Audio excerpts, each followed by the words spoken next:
안녕하세요. 김어준입니다. 지난주 김명수 대법원장 청문회에서 자유한국당의 질의 내용 중에 공식적인 속기록도 녹취록도 없는 것으로 알려진 전국 법원장 회의에서의 발언 내용, 특정 법무부비서관의 인사 관련 내용, 법원 내 모임의 구체적인 가입자 정보 등이 등장했습니다. 이런 정보들은 사법부의 고등부장, 실국장급이 아니면 알 수가 없고, 이러한 정보가 종합적으로 취합되는 것은 바로 법원 행정처라고 합니다. 법원 행정처는 통상 대법원장의 사람들이 주요 보직을 맡는다고 알려져 있죠. 그렇다는 이야기는 현 양승태 대법원장의 측근 인사들이 차기 대법원장 후보자 인준을 맡겠다고 나선 걸 의미하는 거 아닌가요?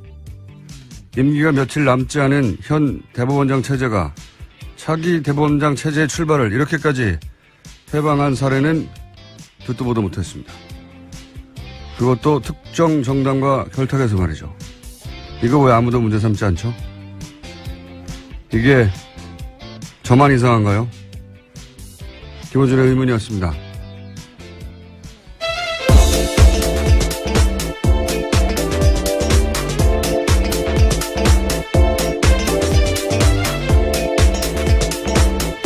시사인의 김은지입니다. 자, 유엔 총회에서 그런지 관련 뉴스가 많죠. 예. 네, 계속해서 나오고 있는데요. 도널드 트럼프 미국 대통령이 현지 시각으로 19일 유엔 총회 연설했습니다.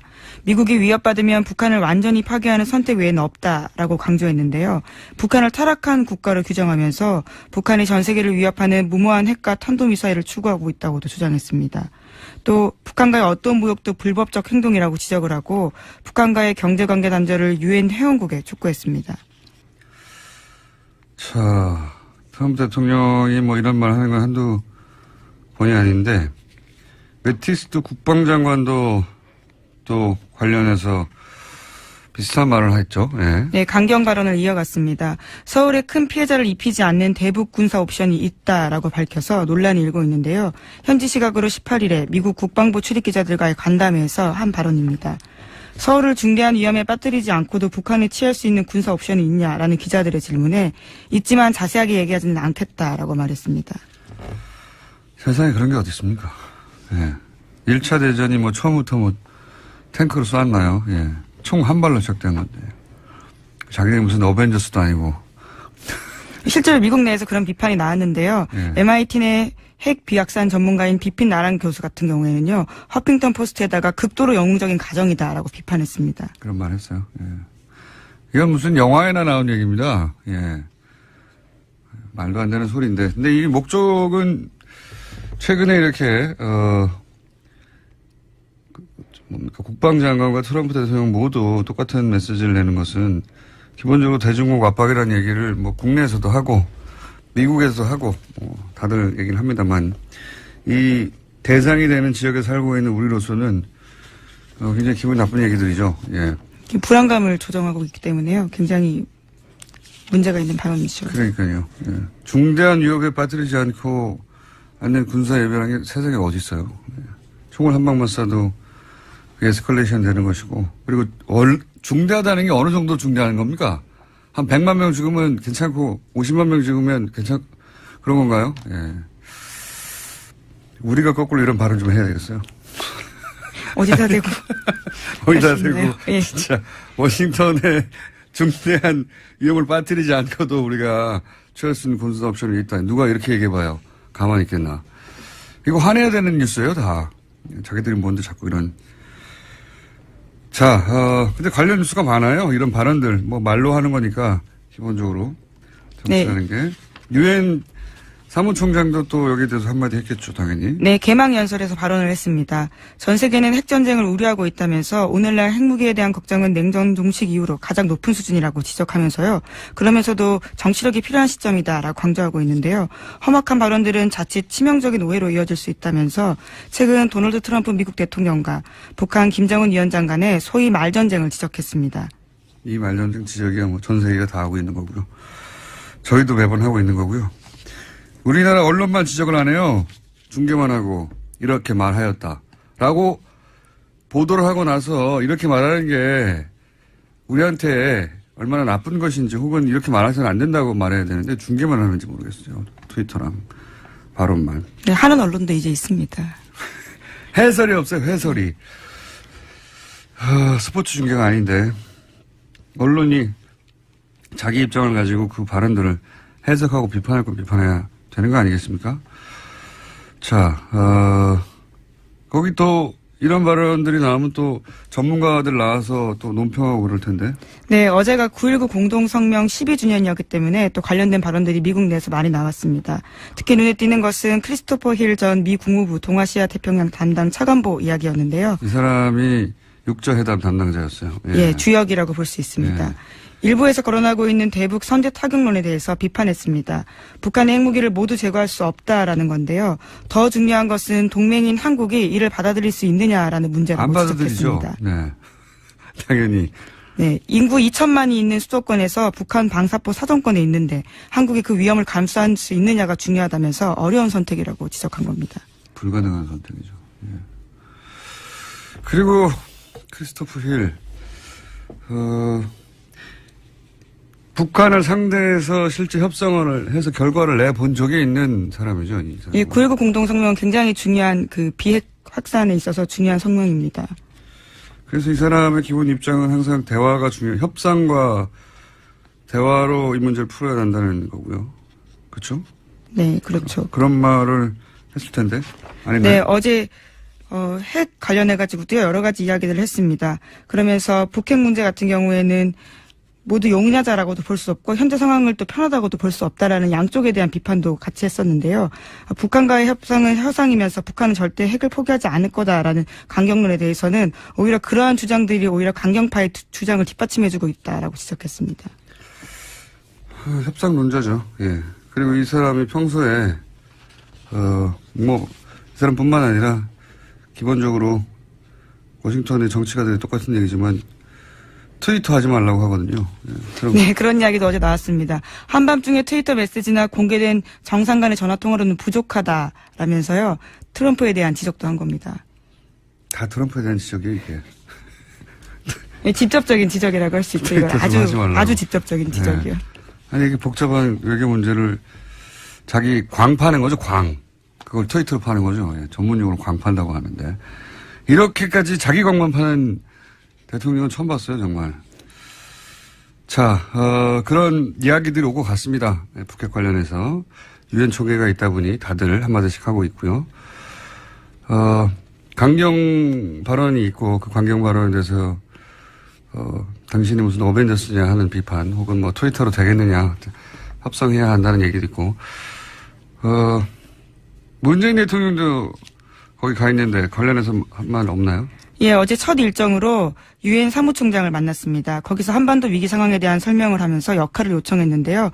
구테우스 사무총장 같은 경우에는 한반도 문제는 군사적 해법이 아니라 외교적 해법을 통해야 한다면서 자신의 중재는 언제나 활용 가능하다는 메시지를 육자회담 참가국에 보내겠다라고 이야기했습니다. 아니, 그러니까 문재인 대통령의 메시지는 없냐 이거죠. 예, 문재인 대통령도 어제 뉴욕에서 동포간담회 했습니다. 그러면서 최근에 한미관계 쟁점 현안에 대해서 이야기했는데 한미의 입장이 완벽하게 같이 갈 수는 없다라고 인정을 하면서도요. 오히려 그러한 차이는 자연스러운 거다라면서 그것이 오히려 건강하게 발전시키는데 관계를 발전시키는 데 도움이 된다라고 이야기했습니다. 원론적인 얘기지만 기본적인 방향성이 그렇다는 거고요. 자, 이제 국내로 돌아볼까요? 예. 국내 뉴스는 어떤 게 있습니까? 네, 계속해서 댓글 사건 전해드리고 있는데요. 이번에는 군 댓글 사건 관련된 소식입니다. 지난 2013년 국군 사이버사령부 심리전단에 댓글 의혹이 일자 국방부가 수사를 착수했었는데요. 하지만 조직적으로 증거인멸을 했습니다. 심리전단에서 컴퓨터 하드디스크를 통째로 지우는 등의 일이 있었는데 그런데 당시에 한 군무원의 컴퓨터는 자료가 삭제되지 않았다라고 합니다. 다른 부대에 교육을 받으러 가 있었기 때문인데 그래서 해당 군무원이 자신의 컴퓨터를 국방부 조사본부에 제출했고 조사본부가 하드디스크를 복사했다고 합니다. 관련해서 청와대에 이러한 보고가 올라갔다라는 증언들이 나왔는데요. 하지만 당시 군에서는 수사 결론을 청와대 등 외부기관은 연관이 없다라고 밝힌 바 있습니다. 이게 SBS 어제 보도인데 사실 포털에서는 묻혔어요. 보니까 굉장히 중요한 보도인데 핵심이 이거죠. 삭제되지 않은 자료가 있었고 그 자료를 조사본부에 제출을 했는데 그 자료 중에는 그 공장 내용이 청와대로 보고된 증거가 있었다는 거죠. 그러니까 청와대에 보고한 증거를 제출을 했음에도 불구하고 군의 수사 결론은 청와대는 상관이 없다라고 결론을 냈다는 거고, 더욱 중요한 것은 이 김모 씨가 사실은 양심 선언을 하겠다고 하고 나서 보름 후에 죽었다는 겁니다. 교통사고로. 제가 보기엔 이게 매우 의심스럽습니다만, 양심 선언을 하겠다고 했고 그런 얘기가 나왔는데, 그리고 자료도 제출했고, 증거 자료도, 보름 후에 양심 선언을 하겠다고 한 지 보름 후에 교통사고로 죽었다는 거. 오싹한 내용이죠. 다음은요, 이런 종류의 소위 그 정보기관 관련된 사망 사건들도 지난 10년간 다시 한번 다뤄봐야 된다고 봅니다, 저는. 자, 지나치는 우연이 너무 많아요. 다음 뉴스는요? 네, 이명박 정부 블랙리스트 관련해서 계속 말씀드리고 있습니다. 어제는 방송인 김미아 씨가 피해자로 검찰에 출석했는데요. 국정원은 2010년에 김 씨를 포용할 수 없는 강성으로 분류하고 퇴출 1순위로 지목했습니다. 그러면서 광고주를 통해서 출연해서 배제해야 된다는 계획을 세웠는데 실제로 그렇게 됐습니다. 관련 뉴스 계속 나오겠죠. 네. 광고주를 압박해서 퇴출시킨다. 네. 모든 방법을 다 동원했겠죠. 자, 이 사안은 이제 이 피해자들 진술이나 조사가 끝나고 나면 또 다른 내용들이 나오겠죠. 그때 좀 자세히 다루기로 하고요. 다음 뉴스는요? 네, 국정원 민간인 댓글 부대 사건 관련해서 어제 영장 나왔다라는 이야기 드렸는데요. 민병주 전 단장 외에는요, 나머지 2명은 기각됐다라는 소식 전해드립니다. 영장이 기각된 송아묵의 민간인 팀장 같은 경우에는 수백 명의 팀원을 거느린 사람이었습니다. 그리고 2009년부터 4년 동안 국정원에서 10억 원의 돈을 받았는데요. 하지만 오민석 서울중앙지법 영장 전담 부장판사는 공무원의 범죄인 이 사건 범행에서 피의자가 차지하는 지위와 역할, 가담 정도, 또 송 씨를 포함한 전체 범행 가담자에 대한 수사 및 진행 상황을 고려하면 영장을 기각하겠다라고 밝혔습니다. 이 정도 되면 저는, 이것은 사법부의, 독립적인 판단을 존중하고 또 가능하면, 영장을 발부하지 않은 채 수사하는 게 인권 차원에서도 원칙이기도 하고, 그런 원론들을 말할 게 아니라 이 정도면 의도 있는 거 아닌가 싶어요. 이 민간인 팀장인데 이 팀장이 팀원이 수백 명이었고 10억을 썼는데, 그리고 또 한 사람은 더 웃겨요. 영장 기각한. 또 한 사람은 국정원 직원인데 이제 그 댓글 S라고 준 돈을 가로챘다는 거 아닙니까? 네, 자신이 가로챘다라는 겁니다. 근데 영장이 기각됐습니다. 이 사람도 기각됐는데 기각된 이유가 너무 웃겨요. 네, 피의자가 범행을 인정하고 구속영장 청구 위에 피해 금액을 전액 공탁했기 때문에 영장을 기각한다라고 밝혔는데요. 저는 이게 또 한 번 더 우리 이정열 전 영장 해설 전담 판사를 내일은 연결해야 될 것 같은데 오늘 저희가 준비 못했습니다. 이게 댓글 공작을 밝히겠다는 거잖아요. 근데 중간에 자기가 횡령한 돈을 공탁한 게 이 사건 본질과 무슨 상관이 있나요? 이게 무슨 사건이 무슨 피해를 입혀가지고 건물 부셨다든지 어디 가게 피해 보상을 다투는 사건이 아니잖아요. 심지어 이 인사 같은 경우에는요, 검찰 조사가 임박하자 출국을 시도하기도 했었습니다. 하지만 출국 금지가 되어 있어서 못 나갔고, 또 수사가 들어가자 자신의 휴대전화를 해지했다라고 합니다. 그러니까 증거인멸이나 도주 위험 다 있는 거던데, 그 금액을 공탁했다는 게 난 너무 웃깁니다. 이게 경제 사범이나 또는 그럴 때 돈을 다투는 게 사건의 본질일 때 피해액을 이런 게 참작이 돼야지. 이거는 이 사람이 댓글 공작에 주요한 인물이었다는 거잖아요. 그 중에 돈을 횡령을 일부 했다는 거고.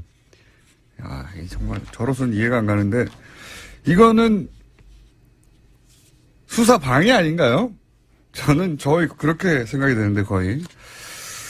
자, 시간이 좀 남긴 했는데 오늘 미니가 있어요. 예, 양지열 변호사님 저 옆에 들어가서 이미 서 계시거든요. 네, 벌 세우고 있는데 제목만 읽고 끝내도록 하겠습니다. 네, 지난 15일에 오천 살인 사건 관계되어 있는 박용철 씨 유족이 진범을 찾아달라고 경찰청에 고소장 냈습니다. 관련해서 김정은 서울경찰청장은 기자간담회에서 사건이 내려오면 광역수사대에 배정하겠다라고 밝혔습니다. 네, 드디어 이제 재수사될 수 있겠군요. 이 사건을 이사하다고 했다가 제가 박근혜 정부 하에서 2년 6개월 구형을 받았어요, 제가.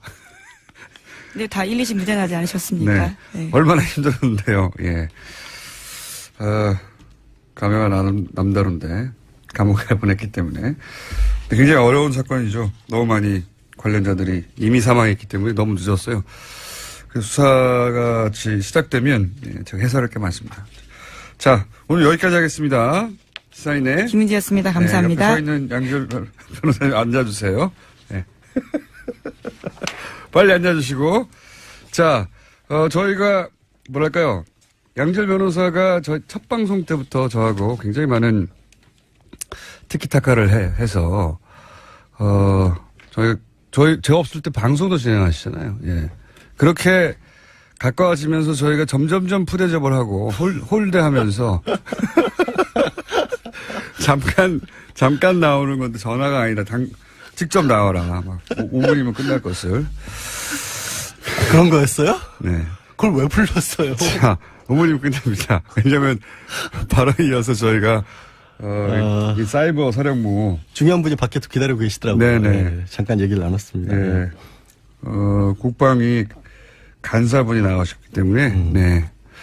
변호사 따위는. 네. 자, 오늘 뭡니까? 알았어. 빨리 시간도 짧은데 그러게 빨리 제목도 읽을까요? 제가 질문도 제가 다 읽으세요. 뭡니까? 오늘 이제 오늘 무슨 이명박 정권을 향해서 네. 이제 어제 박원순 시장이라든가 아니면 방송인 김미아 씨 이런 분들의 고소가 잇따랐지 않습니까? 그분들은 가만히 있기 힘들죠, 사실. 아 그렇죠. 사실 본인에 이게 관한 이제 얘기가. 짐작만 하는 것과 추정, 짐작, 그리고 그렇게 생각만 하는 것과 문서가 튀어나오는 순간 느끼는 감정은 완전히 달라요. 왜냐하면 이제 그분들이 검찰에 들어가서 봤더니 자기네들을 어떻게 탄압을 해라라고 국정원만이 만들어낸 문건을 봤다는 거 아니에요, 눈으로. 자기가 그대로 당했고. 그렇죠. 겪은 일이 그러려니했다가 말씀하신 것처럼 네. 실제로 이게 국정원 지시로 이뤄진 거라면 도저히 가만히 있을 수 없다. 또 박원순 시장 같은 경우는 이미 2013년도에 이른바 이제 박 시장 제안 문건이라는 걸로 고소고발을 했었는데 당시에 검찰에서는 그 문건이 폰트가 좀 다르다.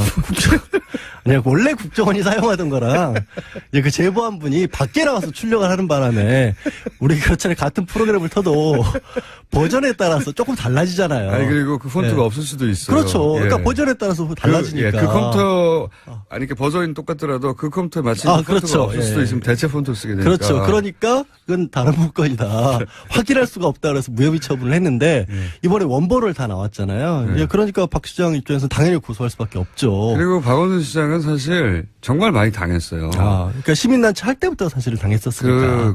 그렇기도 하지만 특히 이제 서울시장 출마하면서 그때부터 이제 어버이연합이 본격적으로 활동을 한 게 그 언저리거든요.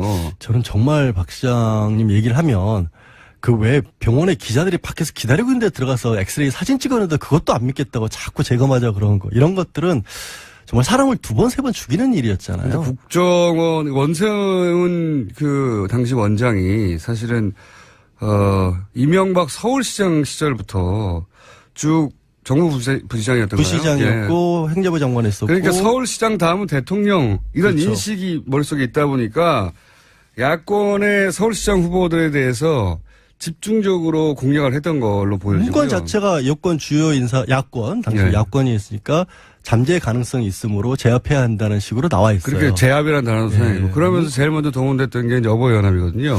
근데 어버이연합, 뭐 엄마부대 이런 데들이 나오죠. 그때는 엄마부대는 본격적으로 활동하지 않았습니다. 제가 어버이연합의 활동 역사를 아주 자세히 알고 있는데 그때 어버이연합이 그 박원순 시장 출몰하는 지역이에요. 출몰하는 지역 나타나가지고 박 시장이 무슨 범죄자의 출몰을 하게. 그때 정말 웃겼던 건 이거 방송 용어가 아닌데 구호를 그대로 전달해야 사실은 당시 어버이연합이 동원된 게 확실하다는 걸 알 수 있으니까. 저도 원순 예. 원순이 인연 나와 이거예요. 여성용어로 불렀었죠 당시에. 박원순 시장이 남자인지 몰랐어요. 모르는 사람들이 다 나와가지고 물러가라고 하는 거예요. 박원순 시장이 네. 남단지도 여단지도 모르는 어버이 연합이었어요 그때. 사실 이제 그러니까 저는 동원된 거죠. 엄마부대 얘기를 했던 건 왜 그랬냐면 요즘에 유명해지셨잖아요. 주옥순 엄마부대 대표. 네. 얼마 전에 검찰 소환 조사를 받았는데 본인은 떳떳하다. 왜냐하면 돈 떼먹은 적 없다. 돈 떼먹은 적은 없다.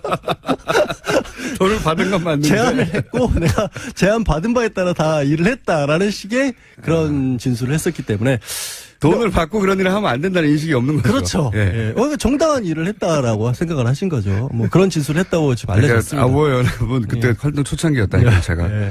그 박원순 서울시장이 남자인지 여자인지도 모르는 채 떼거리로 몰려온 거예요, 거기에. 그래서 나오라고 막, 예. 하여튼 이제 오늘 주제는 그건 아니고, 박원순 시장님은 남자분 맞습니다. 예, 저도 몇 번 뵀는데 남자분이 확실하고요.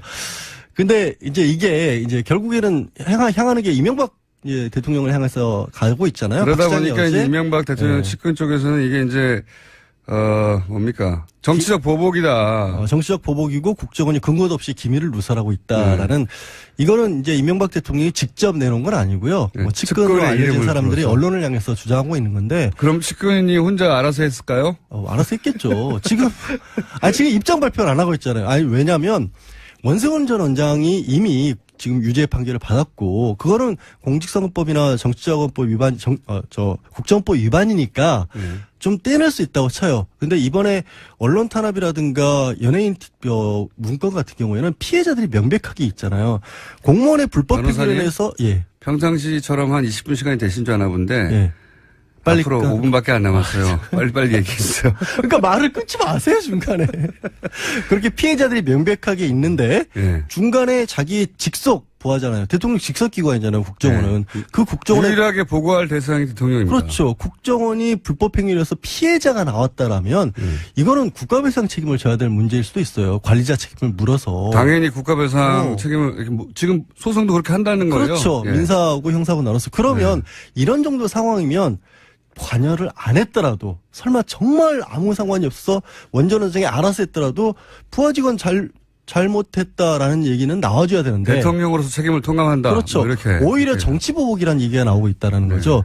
근데 기밀누설이라는 얘기는 근거가 전혀 없는 게 현재 그 국정원에서 2개 TF가 가동 중이에요. 네. 개혁위가 하나 있고 적폐청산 TF가 있는데 적폐청산 TF가 지금 실제 국정원 내부의 서버들을 보고 있는 거죠. 저는 이 사건도 박 전 대통령 사건이랑 많이 유사하다고 보는데 그때 당시 컴퓨터 사용했던 것들이 메인 서버에 그대로 저장돼 있다는 것을 아마 몰랐던 사람들이 좀 있는 것 같아요. 네, 하여튼 그래서 그 메인 서버에 있는 것들을 다 들여다보고 있는데 이거는 현재 국정원장이 내부 직원들하고 외부에서 파견 나온 검사를 동원을 해서 법적 근거가 있다는 말씀이죠. 덜어보는 거죠. 법적 근거가 당연히 있다는 너무 길게 거죠. 얘기하지 마시고요. 법적 근거가 있다.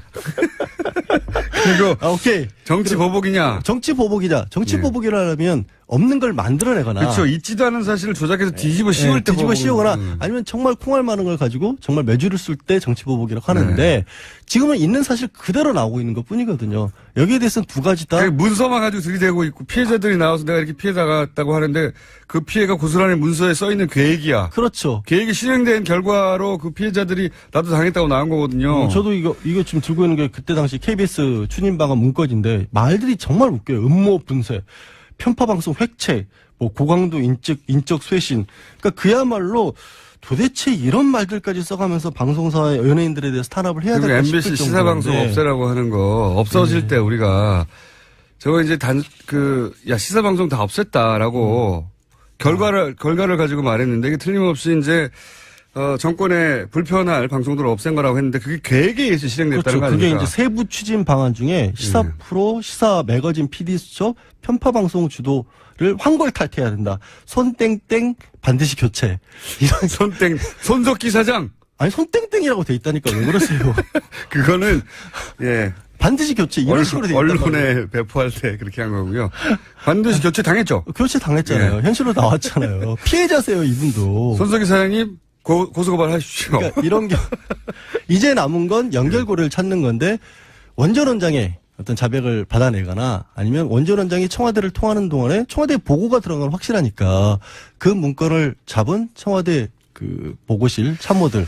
근데 대통령 아마도 독대했을 텐데 독대 시에 문서를 들고 가서 주고 받고 하진 않았을 것 같아요. 아, 근데 가능성이 있는 게요. 그거를 뭐 남기진 않았을 거예요. 근데 이거는 다른 사안입니다만 지금 김관진 전 국방장관에게 네. 보고했던 문건들 같은 내용들이 김관진 장관에게 남아있진 않은데 누가 가서 내가 김관진 장관에게 보고했다라고 일시하고 문건 내용까지 적은 식으로 그러니까 기억이 나는 거예요. 김관진 국방장관이 대통령에 보고할 문서를 내가 들고 가서 김 장관에게 보고를 했다. 보고했고 그래서 그 문서를 들고 갔다. 네, 뭐 이런 확인했다. 식의. 이런 식의 것들이 나온다라는 거예요. 그 간접적으로.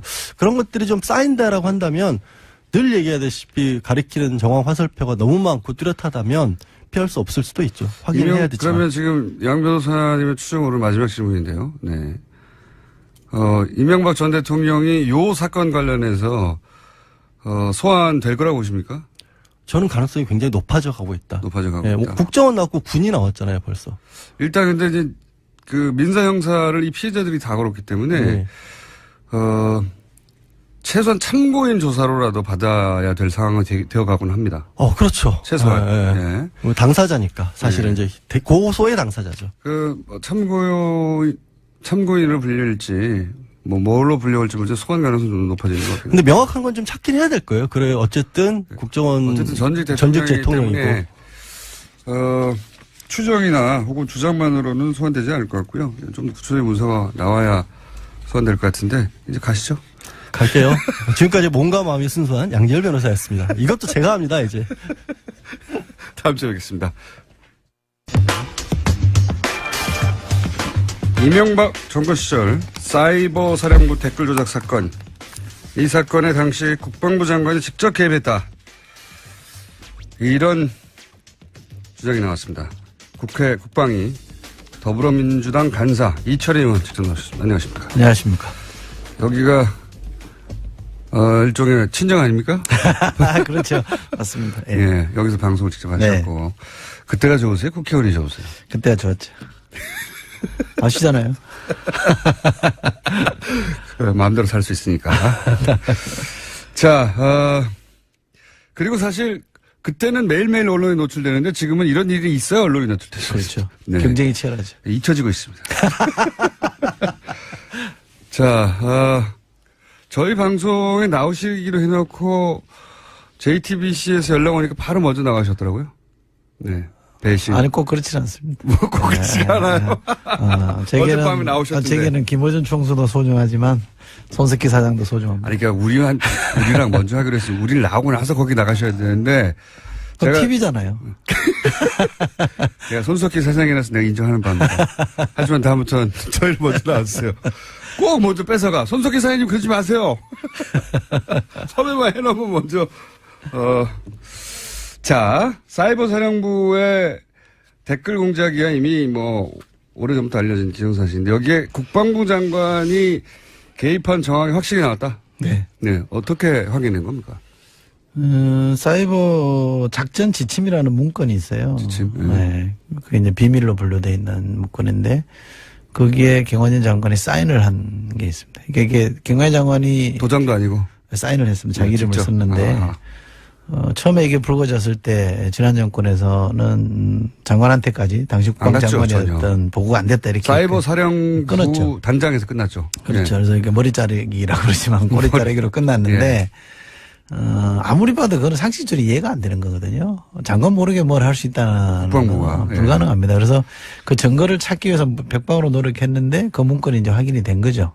그거는 분명한 팩트인 거고 그래서 이 댓글 선거 개입과 정치 개입을 하는 댓글을 처음에 누가 기획했는지는 모르겠으나 그것도 조금 지나면 나올 겁니다만 최소한 국방 분야에서만큼 총지휘한 사람, 관리한 사람은 김관진 장관이다. 이건 좀 분명히 확인된 겁니다. 본인이 알고 있었다 게다가. 그럼요. 보고도 수시로 받았습니다. 이게 이제 국방부가 그렇다고 청와대 몰래 네. 이걸 했다는 것도 상상할 수가 없는 일 아닙니까? 이게. 그것도 불가능하고요. 네. 거기 보면 사이버 사령부에서 군에 가보신 분들은 아시겠습니다만 일일 상황일지 같은 걸 쓰잖아요. 네네. 그 상황일지에 보면 청와대 BH라고 표현했습니다. 블루하우스라고 흔히 우리 쓰잖아요. 네. BH 보고라는 문구가 여러 군데 나옵니다. 그 보고가 일지에. 됐다는 얘기죠. 보고된 거죠. 예. 그리고 그 전에도 제가 아직 확인 중에 있습니다만 청와대 주재로 회의를 했다라는 얘기도 있거든요. 그것만 좀 이렇게 문서로만 확인되면 그것도 분명히 얘기할 청와대까지 수 간 있습니다. 거는 분명하고 그러니까. 그렇죠. 예. 그러면 그것이 이제 이명박 전 대통령에게도 보고가 됐느냐 하는 건 또 한 번 단계를 넘어서야 되는 그렇죠. 거잖아요. 예. 거기까지는 아직 못 가신 거고. 그렇죠. 그러니까 김관진 당시 국방부 장관이 알고 있었고 그리고 청와대에 보고했다까지는 확인된 거네요. 그렇죠. 예. 그럼 김관진 전 국방부 장관이 사이버 사령부 댓글 공작 관련해서는 조만간 소환되거나 법적 책임을 물 대상이 되겠네요. 그 뭐 저는 불가피하다고 봅니다. 지금 국방부 내에서도 재수사를 하고 있기 때문에 그 당시 축소 은폐 수사를 했거든요. 그렇죠. 상당히 축소를 했고요. 많이 보고가 덮었거든요. 없었다. 그렇죠. 그걸 다시 꺼내서 지금 하고 있기 때문에 그러면 당시 국방장관이었던 김관진 전 안보실장에 대한 수사는 좀 불가피할 거라고 봅니다. 김관진 전 국방장관이 요즘 인기가 많아요. 뉴스에 너무 많이 등장하는데. 이분이 예. 2010년 후반 12월쯤인가요? 10월인가 12월쯤 장관이 됐기 때문에 네. 그리고 박근혜 정부 임기 끝까지 있었잖아요. 그러니까요. 그러니까 국방 분야 총괄한 지가 거의 한 7년 정도를 했단 말이에요. 국방장관 그리고 안보실장도 그렇죠. 하고 그러니까 안보 라인을 사실 말씀하신 대로 한 7년 정도 책임졌지 않습니까? 그러니까 약실고 6, 7년을 했기 때문에 이른바 선대가 다 묻어 있고요. 거지 자지우지 했다고 보시면 됩니다. 그러니까 그 과정에서 묻혀있던 것들이 이제 속속 나오는 거고 그 책임의 상당 부분은 김관진 장관이 져야죠. 보통 그 다음 정부에서 전 정부 인사를 고스란히 쓰진 않는데 김관진 전 장관의 경우에는 사실은 뭐랄까요? 승진했어요, 승진. 딱 그런 표현이 네. 정확하게 맞지는 않지만 뭐 이게 장관을 하다가 안보실장을 했으니까요. 예. 더 중요한. 근데 박근혜 정부에서도 그럼 김관진 전 장관이 기여한 바를 인정한 거라고 봐야 되는 거 아닙니까? 그런 점을 고려했겠죠. 처음에는 사실은 김병관이라고 기억하실지 모르겠습니다. 낙마했습니다. 낙마했죠. 청문회에서. 예. 네, 그분을 장관 후보자로 내세웠다가 인사청문회 통과를 못하니까 할 수 없이 유임시키는 네. 그런 형식을 거치긴 했습니다만 김관진 장관이 기여를 했다는 것에 대해서는 뭐 알고 있었을 거라고 저는 짐작합니다. 그리고 요거 사이버 사령부 관련해서는 제가 개인적으로 주목하는 사안 중에 하나가 이제 청와대에 보고하지 않았다고 이전 조사에서는 끝이 났었는데 근데 사실 최근에 나온 보도에 따르면 청와대에 보고했다는 문서를 이미 확보하고도 청와대까지 안 갔다고 꼬리 자르기를 했다 이런 거잖아요. 근데 이제 그 문서가 나온 것이 김모 국무원의 컴퓨터였는데 거기까지만 있으면 이제 지금까지 쭉 나왔던 여러 가지 일련의 보도 과정에서 이제 추가 정보가 나왔구나 싶겠는데 그 국무원이 또 하필이면 양심 선언을 하겠다고 얘기하고 나서 2주 후에 교통사고로 죽어요. 이상하지 않으십니까? 네, 그런 보도가 있었습니다. 어제 있었는데. 예. 저희도 그 좀 추적해오고 있던 중이었는데, 예, 보도가 있었습니다만, 당시에는 네. 의지만 있었으면 다 할 수 있었습니다. 곳곳에 증거가 남아져 있었는데, 네. 그 이후로 계속 파쇄하고 없애는 작업들을 했죠. 네. 그래도 저는 이제 진실은 숨길 수 없기 때문에 어딘가 남아있다고 봅니다. 그렇죠. 제 말은 이제 그 부분은 당연한데 제 말은 그게 아니라 하필 양심선언을 하겠다고 하고 이분이 했던 일을 보니까 지금 한참 문제가 되고 있는 그 사진 합성. 네. 네, 담당자였다고 해요. 네. 근데 본인이 이제 본인이 아니라 군무원이고 그리고 이제 이게 문제가 되니까 본인이 양심선언을 하겠다고 했는데 양심선언을 하겠다고 한 다음에 2주 후에 교통사고 너무 우연이지 않습니까? 네. 이상하게 생각 안 하십니까? 이상하죠. 이상하죠? 네. 네. 이거 혹시 더불어민주당 국방위에서 조사 좀 해볼 생각 없어요? 이거 국회 차원에서 조사해가지고는 뭐가 답이 안 나오고요. 국방부 내에 재수사 팀을 좀 만들었기 때문에 예, 그 팀에서 제대로 할 거라고 봅니다. 이상하다고 생각을 하시죠? 네네. 이상하다고 생각하시는지를 제가 확인한 거예요. 근데 김관진 전 국방장관, 안보실장은 최근에 또 연루된 사건들이 마구 튀어나와요. 45년 된 중고 헬기. 이게 어떻게 된 겁니까? 전후가 한마디로 요약하면 이게. 그러니까 45년 된 우리 흔히 헬기, 예. 우리 흔히 이제 군에서는 지누크라는 표현을 씁니다. 지누크 헬기라는 표현을 쓰는데, CH 뭐든가요? 예, 네. 그 지누크 헬기라는 표현을 쓰는데 이게 이제 D형이 있고 F형이 있습니다. 예. 그러니까 뭐 순서로 봐도 F형이 신형이죠. 예. 미군이 쓰던 D형을 미군 스스로가 F형으로 바꾸려고 합니다. 예. D형이 이제 도태할 때가 도태시킬 네. 때가 된 거죠. 퇴역시키는 거죠. 예. 네. 돼서 이제 F형으로 바꾸기로 하고 그러면 이게 쓰다 남은 거를 한국 정부 보고 사라 그런 거죠. 예.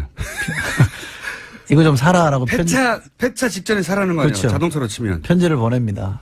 예. 장관이 당시 국방장관 기관장이 덥석 그걸 받습니다. 아니, 군 전문가 그거 모를 리가 없는데요. 그걸 받아서 그냥 일사천리로 예. 아침 조찬 회의를 통해서 각 군별로 지시를 합니다. 너거는 뭐하고 너거는 뭐하고 너거는 뭐해서 빨리빨리 진행을 해라. 이렇게 해서 일사천리로 쭉 진행이 된 건데 예. 그러다 보니까 장관 뜻이 워낙 분명하니까 군의 사업이라는 건 타당성 조사라는 걸 하거든요. 그렇죠. 이게 도입해서 되는지 안 되는지 조사를 하는데 그거를 장관이 내린 결론에 꽤 맞추는 거예요. 사라고 했으니까. 그러니까 이미 결론은 나 있는 거죠. 사라고 했으니까 사야만 한 이유를 만들어내는 그렇죠. 거 나중에. 근데 그걸 들여다보면 근거가 없어요.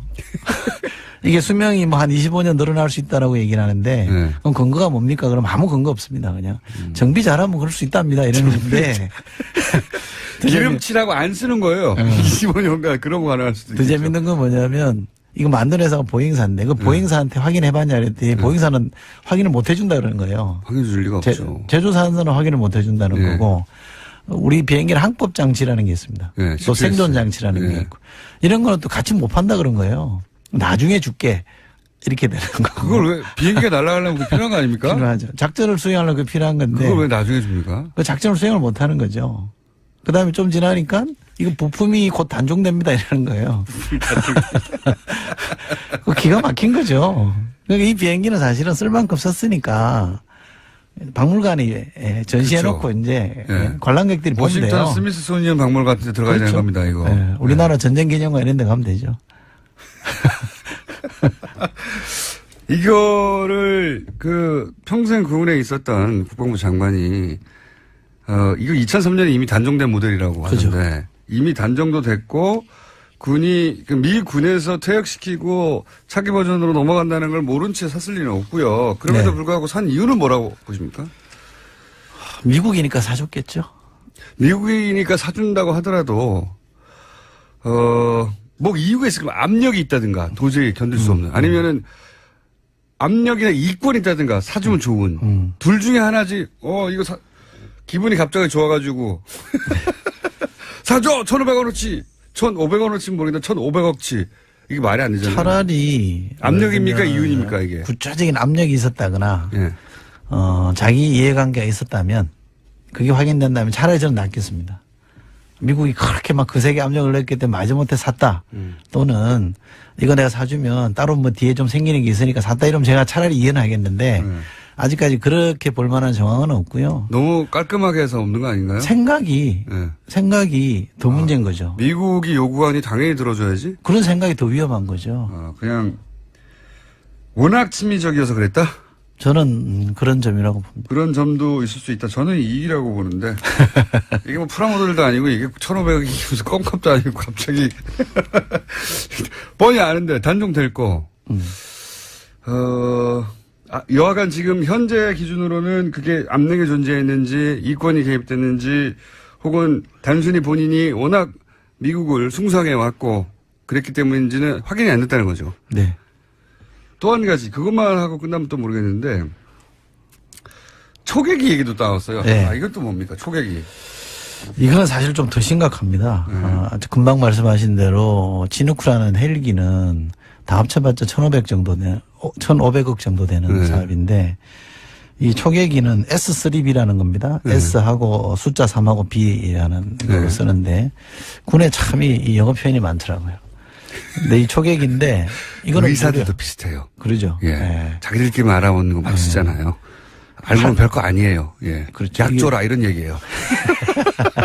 배 아프니까 약 줘라를 굉장히 어렵게 써놨더라고. 이거는 8천억이 넘는 돈. 8천억. 예. 예. 이거는 실제로요. 아리조나 사막에 그냥 퇴역시켜놓고 아리조나 사막에 전시해놨던 거예요. 처박아 놓은 거예요. 이게 곧 퇴역이 아니라 이미 퇴역된. 사막에 전시해놨던 처박아 놓은 거라니까요. 아, 그걸 사겠다고 한 거예요. 예? 야. 근데 이건 진짜 큰일 날 뻔한, 이거 정상적으로 와서 사는 건데, 뭐 때문에 중간에 수습됐냐면, 작년에 북한이 SLBM을 샀잖아요. 네. 죄송합니다. SLBM을 쏘니까 이 초기 가지고는 감당이 안 된다. 네. 그러니까 덮은 거예요. 중지한 겁니다. 누군가 정상적인 사람이 그래도 있긴 있었나 보네요. 그렇죠. 예. 네. 누군가 막았겠죠. 아마 저는 이렇게 되지 않았을까 싶어요.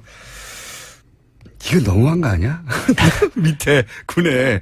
아니, 이제 군이 다 바보거나 멍청하거나 그게 아니지 않습니까? 거기 얼마나 유능하고 똑똑한 사람도 있겠어요. 그럼요. 근데 이제 군의 특성상 장관이 하라고 해야 되는데, 너무한 거 아니야? 요것도 김관진 장관 시절인데, 네. 요거는 구체적으로 이거 해라라고 지시는 안 하고요. 2012년 12월에 갑자기 장관이 TF를 만들려고 그러는데 그 TF 역할이 뭐냐면 대잠수함 작전을 어떻게 할 건지 TF를 만들어라고 하니 그 TF가 만들어져요. 그리고 결론을 내놓습니다. 3SB라는 초계기를 사야 된다. 살 수밖에 없는 결론을 내놓습니다. 내놓고. 예. 그리고 진행을 하는 거거든요. 그런 결론이 정상적으로 날 수 없는 거 아닙니까? 사막에 있는데 지금. 태역해가지고. 제 생각에는 이제 사기로 하는 국방장관의 결정이 있은 다음에 그것을 뒷받침하는 회의를 거꾸로 열고. 그렇죠. 논리를 개발을 했는데 그 중에 누군가가 영원한 건 아니지 않습니까? 국방장관이. 그럼요. 자기가 이 결정 과정 속에 있었다가 나중에 큰일 날까 싶어서. 그리고 이게 국가 차원에서 보자면 너무나 터무니없는 거니까. 네. 엄청난 낭비니까. 거꾸로 이번에는 안 되는 이유를 또 중간에 보고를 했다든가 반대를 하지 않았을까. 그렇죠. 해도 너무한다. 그렇죠. 네. 최소한 이 헬기는 2년인가 3년 남았었잖아요. 태역으로부터. 얘는 이미 퇴역되고라면서 비행기가 공항에 있지 않고 사막에 진열돼 있었다면서요. 초계기라는 게 잠수함 활동을 이렇게 탐지하는 그렇죠. 거잖아요. 네. 그러니까 북한이 뭐 잠수함이 많다 그러잖아요. 그것도 뭐 그 성능은 떨어집니다만 네. SLBM을 쏠 수 있다 그러니까 어쨌든 그 잠수함 작전하기 위한 초계기를 도입하는 건데 그야말로 지금 말씀하면 다 떨어진 걸 갖고 오겠다고 했는데 SLBM을 쏴버리니까 네. 해도 너무하다. 이건 도저히 안 되겠다. 그래서 누군가가 중지한 거예요. 이거는 진짜 나중에 크게 문제가 됩니다. 그렇죠. 라고 해서 막은 거지. 이게 작년 10월에 바꿨어요. 안 하기로. 그리고 또 한 가지 또 저희 가설은 최순실 게이트 터지면서 큰일 났다. 이거 빨리 다 덮어라. 이렇게 된 게 아니고. 그렇게 얘기할 수 있죠. 왜냐하면 이 초계기는 로키드 마틴 거거든요. 그때 당시 로키드 마틴 얘기가 엄청 나왔지 않습니까? 그러니까 한간에 이제 김관진 전 장관과 로키드 마틴이 뭐 가깝다 이런 소문들이 많아서 네. 마침 초계기가 로키드 마틴 거고 규모도 한 8천억 정도 되니까 그런 의심들을 할 수밖에 없는 거죠. 발을 뺐다 갑자기 이렇게 생각 둘 중에 하나가 아니면 두 개가 합쳐졌든가. 작년 10월이면 이제 누가 통제할 수 없는 상황이었죠. 그러니까요. 네. 네. 이미 탄핵 절차에 들어가 있으니까. 그런 의심이 매우 많이 드는 사안이고 로키드 마틴 얘기하니까 마지막으로 한 가지만 더 질문드리면 이 대선 기간에 미국도 대선 끝나고 얘기하자고 했던 사드가 갑자기 기습 배치가 됐잖아요.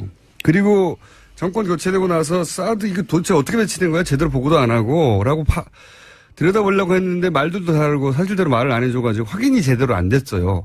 지금은 됐는지 모르겠는데 그때 당시 문제가 불거졌을 때는 확인을 못한 채 언론에서도 대통령도 이해할 수가 없다라고 하고 근데 이제 안보실장이 김관진 실장이었고 당시 총책임자였죠. 대통령 유고니까 사드가 왜 그런 식으로 배치되었는가 하는 것에 대해서 지금 빙긋이 웃으시는 거 보니까 조사를 안 했을 리가 없고 그 사이에 국방위에서 제가 계속 들여다보고 있는 것 중에 하나인데요. 네. 오늘 드릴 수 있는 말씀은 이겁니다. 계속 들여다봤더니 보입니까? 네, 보이고 있습니다. 네. 뭐가 보인다? 당초에 한미 간에 합의한 사드 배치 스케줄이 있었어요. 그러니까요. 네. 그게 금년이죠. 네. 2017년 하반기입니다. 네. 근데 이게 어느 날 갑자기 땡겨져요. 그 대선 후라고 했다가 예. 땡겨집니다. 땡겨지죠. 갑자기. 그 땡겨지는 과정 중에 예. 김관진 장관이 대통령이 그 유고시잖아요. 그렇죠. 그 상황인데 대통령이 없어요, 그때는. 미국을 2번씩이나 방문합니다. 혼자서. 예. 그것도. 예. 그리고 갔다 오고 나서 이게 땡겨집니다. 그러니까요. 예. 그래서 그럼 미국 가서 알아서 찾아가서 미국의 압력을 받고 왔냐? 아니면 압력을 있는 곳을 향해 날아갔다가 왔느냐. 받고 왔냐? 아니면 스스로 가서 예. 그 형식을 빌어서 미국을 설득해서 빨리 하겠다라고 한 거냐? 아니면 미국이 오라고 거기서 보자고 해서 가서 만나서 간 저는 거냐. 지금까지 저의 잠정적인 결론은 후자입니다. 우리 정부가 당겼다고 저는 봅니다. 지난 정부죠. 그러니까 김관진 안보실장을 추구하는 안보라인이 대통령 유고시에 사드를 다음 정권에서 사실은 올해 말에 하기로 돼 있었는데 이걸 알박기라 그러죠.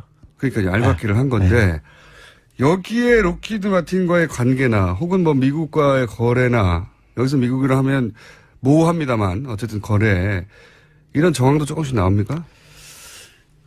그 미국의 군수업체와의 거래는 아직 뭐 제가 모르겠고. 확인할 수 있는 선이 아니라서. 네. 근데 이게 미국이 요구한 게 아니라 박근혜 정부의 안보 라인이 오히려 나서서 우리가 하겠다고 해버린 거다. 제가 본 바로는 잠정 결론이 그렇습니다. 이때까지 들여다본 바로는 네.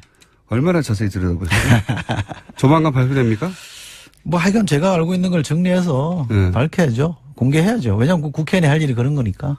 제 혼자만 알고 있으면 뭐 하겠습니까? 네. 곧 밝혀질 예정이라고 합니다. 이철희 의원이었습니다. 감사합니다. 고맙습니다.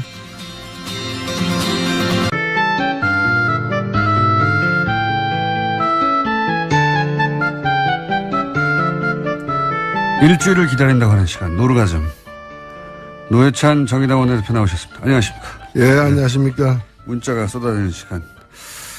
자, 저희가 제작진이 하는 말이 어제 정의당에서 연락이 와가지고, 예, 원내대표시니까, 정의당에서 뉴스공장 공개방송이, 몇 시에 끝나냐고요. 저녁에 중요한 일정이 있다고. 이분들 뉴스공장을 안 듣고 있는 거예요. 아니, 듣고 있는데 예. 공개 방송이니까 네. 나는 사람들 청중이 있는 줄 알고 청중은 있어요. 청중이 눈앞 이제 오프라인에 있는 줄 알고. 오프라인도 있어요. 아, 그래요? 네. 근데 아침에 한다면서. 라이브로 합니다. 근데 새벽에 오는 겁니다. 그분들이. 실제로 실제로. 이상한 청중들이네.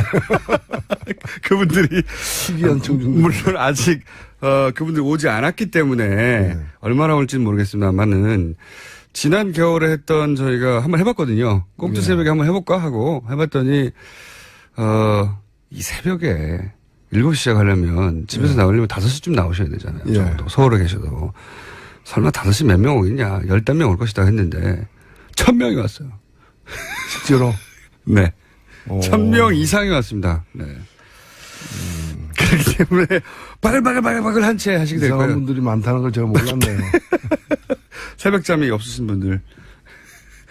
자, 다음 주 화요일입니다. 예, 다음 주 화요일이고. 그래서, 이게 녹화로 하겠거니 생각하셨구나. 네, 예. 예. 새벽에 라이브로 합니다. 아, 그러시군요. 네.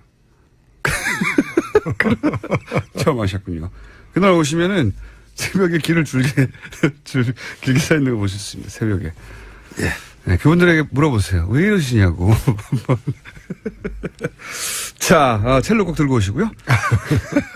입당호수 들고 오세요. 입당호수는 제가 자필로 하나 써가지고 입당함 이렇게 그날 제출할 테니까 네, 첼로 들고 오셔가지고 서로 교환하는 것으로.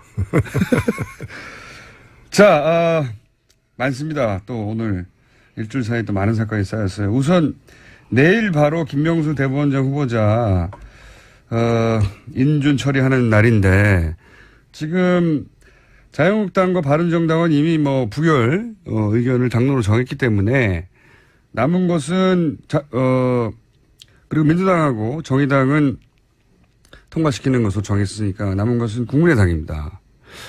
근데 이 정도 사안 되면은 국민의당 입장을 정해야 되는데 자율투표에 맡긴다고 하고 있어요. 이거 어떻게 생각하십니까? 예, 저는 굉장히 비겁한 행위라고 생각됩니다.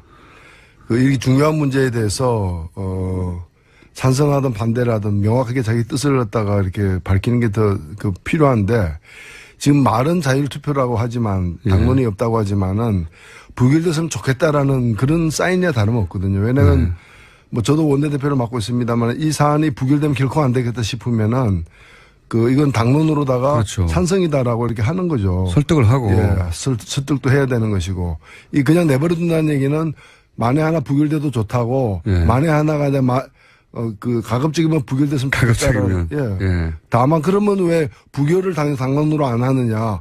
부결에 대한 책임은 지고 싶지 않다는 거죠. 그렇죠. 예. 예. 부결시키고 싶은데 그 책임은 지고 싶지 않으니까 자율투표라고 하는 거 아닙니까? 가급적인 게 부결되는 상황을 가급적 만들고 싶다.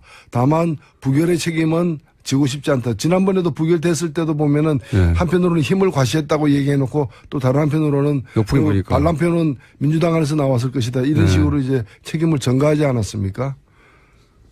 원래 이 자율이라는 게 자율신경이라는 거는 무의식적으로 작동하는 신경들 예. 호흡이라거나 가만히 있어도 되는 예. 이게 자율이거든요. 그러니까 그냥 의식 없이 무의식 상태로 투표하겠다.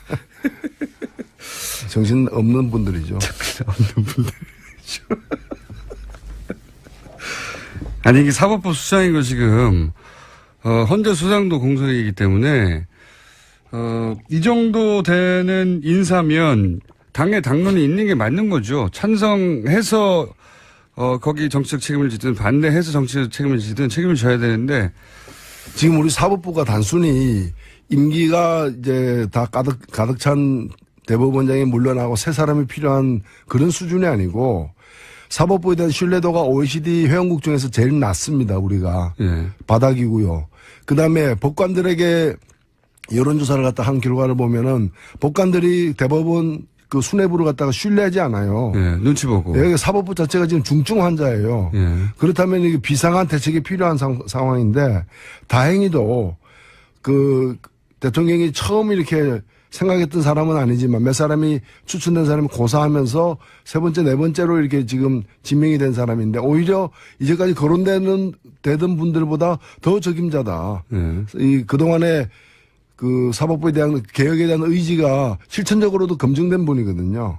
예, 그리고 대법관 하지 않았다는 거는 이번에는 좋은 경력이라고 봅니다.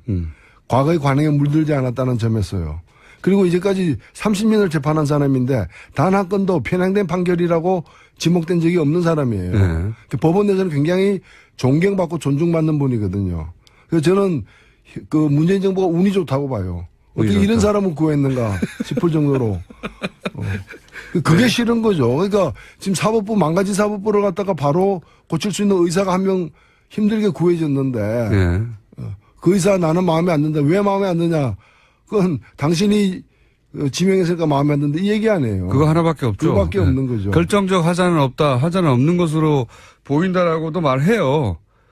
그런데 문재인 정부가 지명했고 그리고 그 이전에 보수 정당이 마음에 들어했던 양승태 체제하고는 반대로 갈 것 같으니까 싫어하는 거겠죠.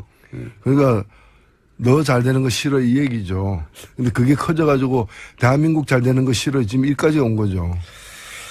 자, 그런데 이제 이 김명수 대법원장 후보자 인준을 막고 낙마시키려고 하는 시도가 사실은 청문회에서 있었고 그 청문회에 등장한 정보들을 보면 예를 들어서 전국 법원장 회의에서 발언 내용, 특정 인사 정보, 법원 모임 정보 이런 것들은 제가 여러 군데 물어보니까 이건 법원 행정처에 기본적으로 취합되는 정보라고.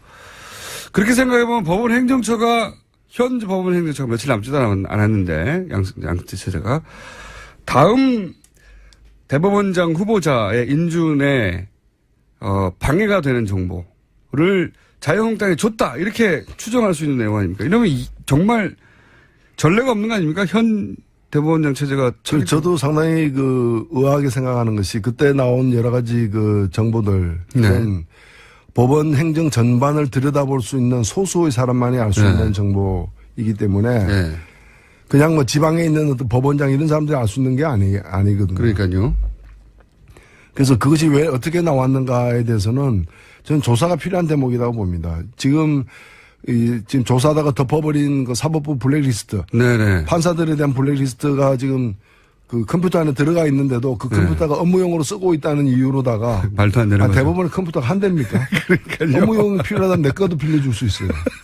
근데 그걸 다른 판사가 업무용으로 쓰고 있다는 이유로다가 열어볼 수 없다는 거예요. 네, 말도 안 되는 거죠. 이런 것들이 재조사가 돼야 되는데 그 과정에서 지금 이런 이제 어찌 보면 이제 내부 정보죠. 그렇죠. 대법원장은 그 국민으로부터 권한을 위임받은 국회에서 청문회를 거쳐가지고 적절한 또 국회 표결을 거쳐가지고 이렇게 임명이 되는 자리인데 여기에다가 이상한 정보를 갖다가 역정보나 이런 걸 갖다가 흘리는 그 어떤 배경이 무엇인지 또 누가 있는지는 반드시 밝혀내야 된다고 봅니다.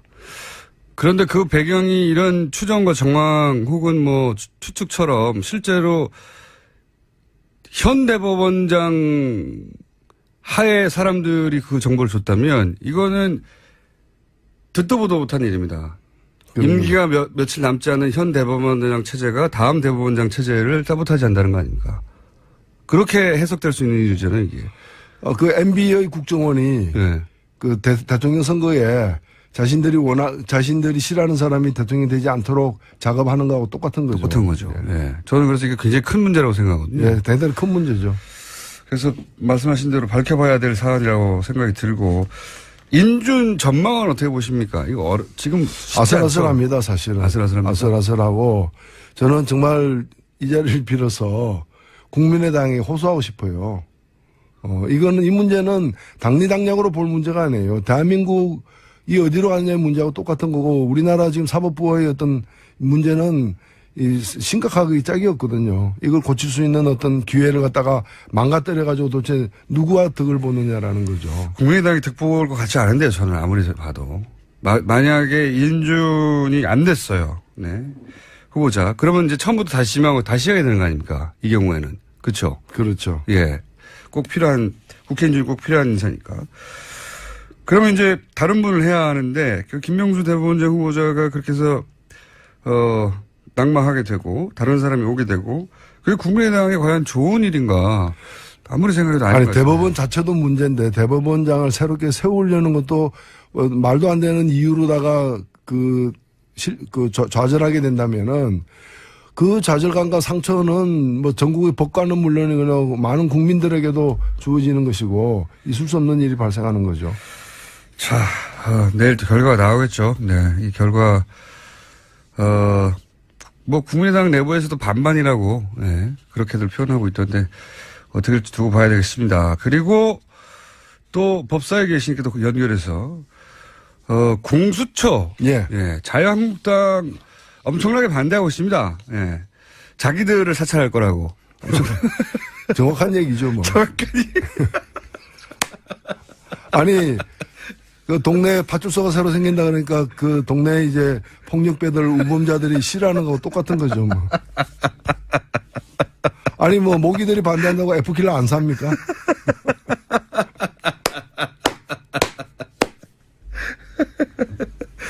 예. 말로 디스하는 것은 제가 보기에는, 다른 내경지에 오르셨기 때문에.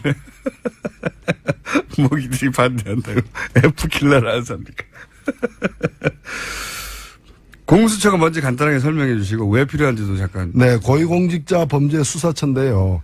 이제까지 고위공직자들에 대한 여러 의혹이나 범죄가 발생할 때마다 검찰이 덮거나 또는 이제 이 수사 자체를 이제 좀 편향되게 하거나 이 가볍게 솜방망이 처벌하는 이런 일들이 굉장히 많았어요. 네. 많다 보니까 뭐 대안으로서 이거는 검찰에게 맡기지 말자, 특검하자 이런 얘기가 바로바로 나오지 않습니까? 항상 해왔죠. 대표적으로 우리가 겪은 게 이제 이 박근혜 국정농단 사건 같은 경우에도 9월 달에 이제 최순실 등 이름이 거명되기 시작했는데 석 달간이나 묵혀놔가지고 수사 제대로 안 한 바람에 수사에 증거인멸 많이 됐죠. 수백만 명의 국민들이 촛불 들고 나올 정도까지 된 거죠. 그래서 그 특검을 갖다가 하는 것도 한계가 있기 때문에 일종의 상설 특검을 제도화하는 게 공수처입니다.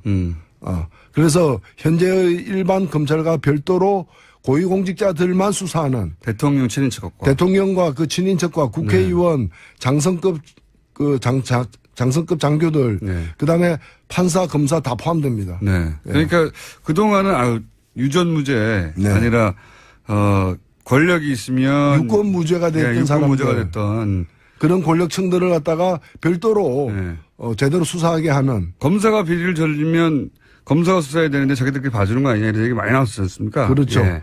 제대로 수사한 적도 없죠. 그래서 이거는 국민들 절대적 지지를 받고 있는 그런 제도예요. 사법부도 대상이고 대통령과 대통령 친인척도 대상이고 소위 이제 고위공직자라고 머릿속에 떠올리는 사람들이 다 대상이 되는 거죠. 지금 재판 받고 있는 사람들 다 해당되는 겁니다. 다 해당되고 있고 국회의원도 당연히 해당이죠. 당연히 예. 되죠.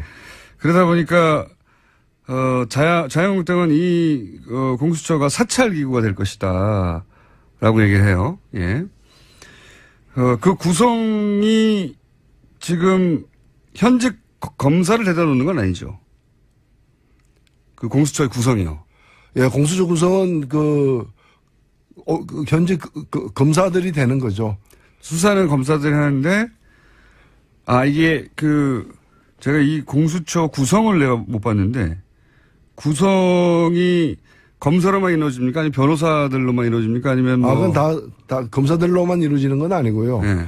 검사를 주요하게 주된 구성원으로 하되 다만 일반 검찰로부터 독립되는 것이고 그 다음에 이제 3년 이후 공수처 그만둔 3년 이후에는 돌아가지 못하게 돼 있는 것이고 그렇게 돼 있습니다. 김관진 최근에 전 국방장관 전 안보실장 이름이 자꾸 거론됩니다. 저 초계기부터 헬기 퇴역 직전 초계기나 이미 퇴역한 그리고 이제 사이버 사령부 사인도 있다. 대통령 그러니까 사이버 사령부가 댓글 공작하는 것을 알고 있었다는 얘기도 나오고 사드 기습배치에도 지금 주요한 책임이 있는 것으로 지금 추정이 되고 있고 요 일련의 사태에 대해서는 할 말 없으십니까? 국방비리 예, 그 부분은 특히나 이제 사이버 사령부의 어떤 그런 탈법적인 불법적인 사찰 행위에 그게 이제 물론 이제 명분은 자기들이 만든 것 같아요. 그게 이제 대통령 예. 최고 존엄을 갖다가 보위하기 위해서 예. 군의 군이 국가안보 차원에서 예. 군 병력을 동원해 가지고 이제 사찰하도록 하는데 사인을 했다는 거 아닙니까? 네. 근데 이 행위 자체는 아무리 그런 식으로 위장한다 하더라도 탈법이고 불법적인 행위가 분명하기 때문에 그 지휘 책임 그걸 반드시 물어야 된다고 생각됩니다. 국방비리 부분은 어떻게 생각합니까? 그 부분은 지금 이제 여러 의혹들이 제기되고 있습니다. 이 부분은 방산 비리 차원에서 예. 우리 국민들이 가장 이제 좀 분노하는 게 이 대목이거든요. 늘 안보 얘기하면서 안보 가지고 사실은 뒷돈 빼먹는 어떤 그런 불법적 거래를 했다는 거 아닙니까? 예. 그래서 오히려 안보를 망가뜨린 당사자들이 그 사람들인 것이고 그래서 이 부분은 좀 철저한 수사가 필요하다 봅니다. 최근에 블랙리스트 막 턴이 나오지 않습니까? 네. 그리고 피해자들 이름이 구체적으로 특정됐고 그래서 그 대상들이 이제 이명박 전 대통령을 고소고발의 대상을 삼고 있어요. 이명박 전 대통령 쪽에서는 이게 정치적 보복이라고 하고 있고. 블랙리스트가 정치적 보복이죠. 정치적 보복을 수사하는 걸 정치적 보복이라고 하면 안 되죠. 맞습니다. 네. 이명박 전 대통령이 이거 가지고, 그러니까 이게 이제 법률가들이 전망할 수 없는 부분인데, 사실은. 법적으로만 진행될 것 같진 않으니까. 박원순 제안문건. 제안문건. 예, 그 경우 보면은, 박원순 시장도 그렇게 얘기했습니다만은, 이게 그냥 일개 국정원장이 그냥 자기가 판단해가지고 자기가 알아서 그런 어떤 국정원의 활동을 갖다가 특정 정치인을 갖다가 이렇게 완전히 망가뜨리는 방향으로 몰고 가기 힘들거든요. 이거는 어찌 보면은 지시를 했을 가능성이 크고 지시가 없다 하더라도 당연히 이걸 자랑 삼아서 보고했을 가능성은 더 크다고 보여지기 때문에 물론 아직까지 그 구체적 물증이 나온 건 아닙니다. 그래서 이거는 수사를 더 해봐야 된다고 생각합니다. 그래서 이명박 전 대통령이 소환될 가능성이 있다고 보십니까? 저는 소환되어야 한다고 보고요. 되어야 한다. 제대로 수사를 하려면은 일단 출국 금지부터 시키고 소환해야죠.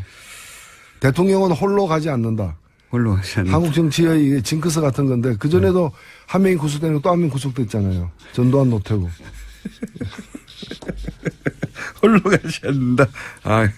이게 박근혜 전 대통령이 구속됐기 때문에 홀로 가지, 바로 그 전임자 다 유산을 물려준, 국정원 유산을 물려준, 그 전임도 간다, 이렇게 말씀하신 거고. 전술핵 재배치를 자유한국당이 주장하면서 미국 갔다 온 건 어떻게 보십니까? 미국에서는 안 된다고 이제 당연히 했다고 하는데. 참 유례 없이 핵 구걸단이 이제 방미한 거죠. 한 핵 주십시오. 뭐 이렇게 한 핵 주십시오. 이게 정말 작년에 왔던 각설이들이에요. 이게 때가 되면 나타나가지고 전술핵 배치하자. 안 되면 핵무장하자. 이게 지금 핵무장하는 방법이 있어요. 미국이 절대로 허용하지 않을 거니까 일단은 한미동맹을 파괴해야 됩니다. 그렇겠죠. 예. 파괴해야 되고 그리고 핵무장하려면 차라리 북한에다가 한핵 팔아라. 한 핵 구걸단. 그리고 이게 핵으로서 핵을 막을 수 있는 게 사실 아니거든요. 예. 예를 들면 우리가 우리 청취자 여러분들도 집에 권총 있으면 밤에 안심됩니까? 오히려 집에 권총 있으면 밤에 더 불안할 거예요. 권총이 있어본 적이 없어가지고. 그러니까 예를 들면 권총 광도가 나타났다고 해가지고 집집마다 권총을 갖고 있으면 어떻게 됩니까? 옆집이 권총을 들고 우리 집으로 쳐들어오지 않을까 생각도 되겠죠. 지금 우리가 핵을 갖게 되면은 북한 핵 보유하려고 하는 걸 지금 핵 개발하는 걸 묵인할 수밖에 없는 거고. 인정할 수밖에 그다음에 없는 일본 핵무장하는 것도 우리가 반대할 수가 없는 거고. 대만도 되고. 그렇게 되면은 안 그래도 우리가 세계 최고의 원자력 발전소 밀집 지역인데 핵무기 밀집 지역. 전 세계적인 핵무기 밀집 지역. 골목마다 핵이 있는 핵 사이를 누비면서 살아가야 되는 그 위험천만한 상황이죠. 그러니까 전 세계 특히 동아시아 핵무장의 이제 중심이 되겠죠. 그런 요인을 제공한. 그리고 실제로 이제 뭐 군사적인 측면에서도 동해에서 쏘나 강원도 땅에서 쏘나 뭐가 차이가 있느냐 이런 얘기도 많고요.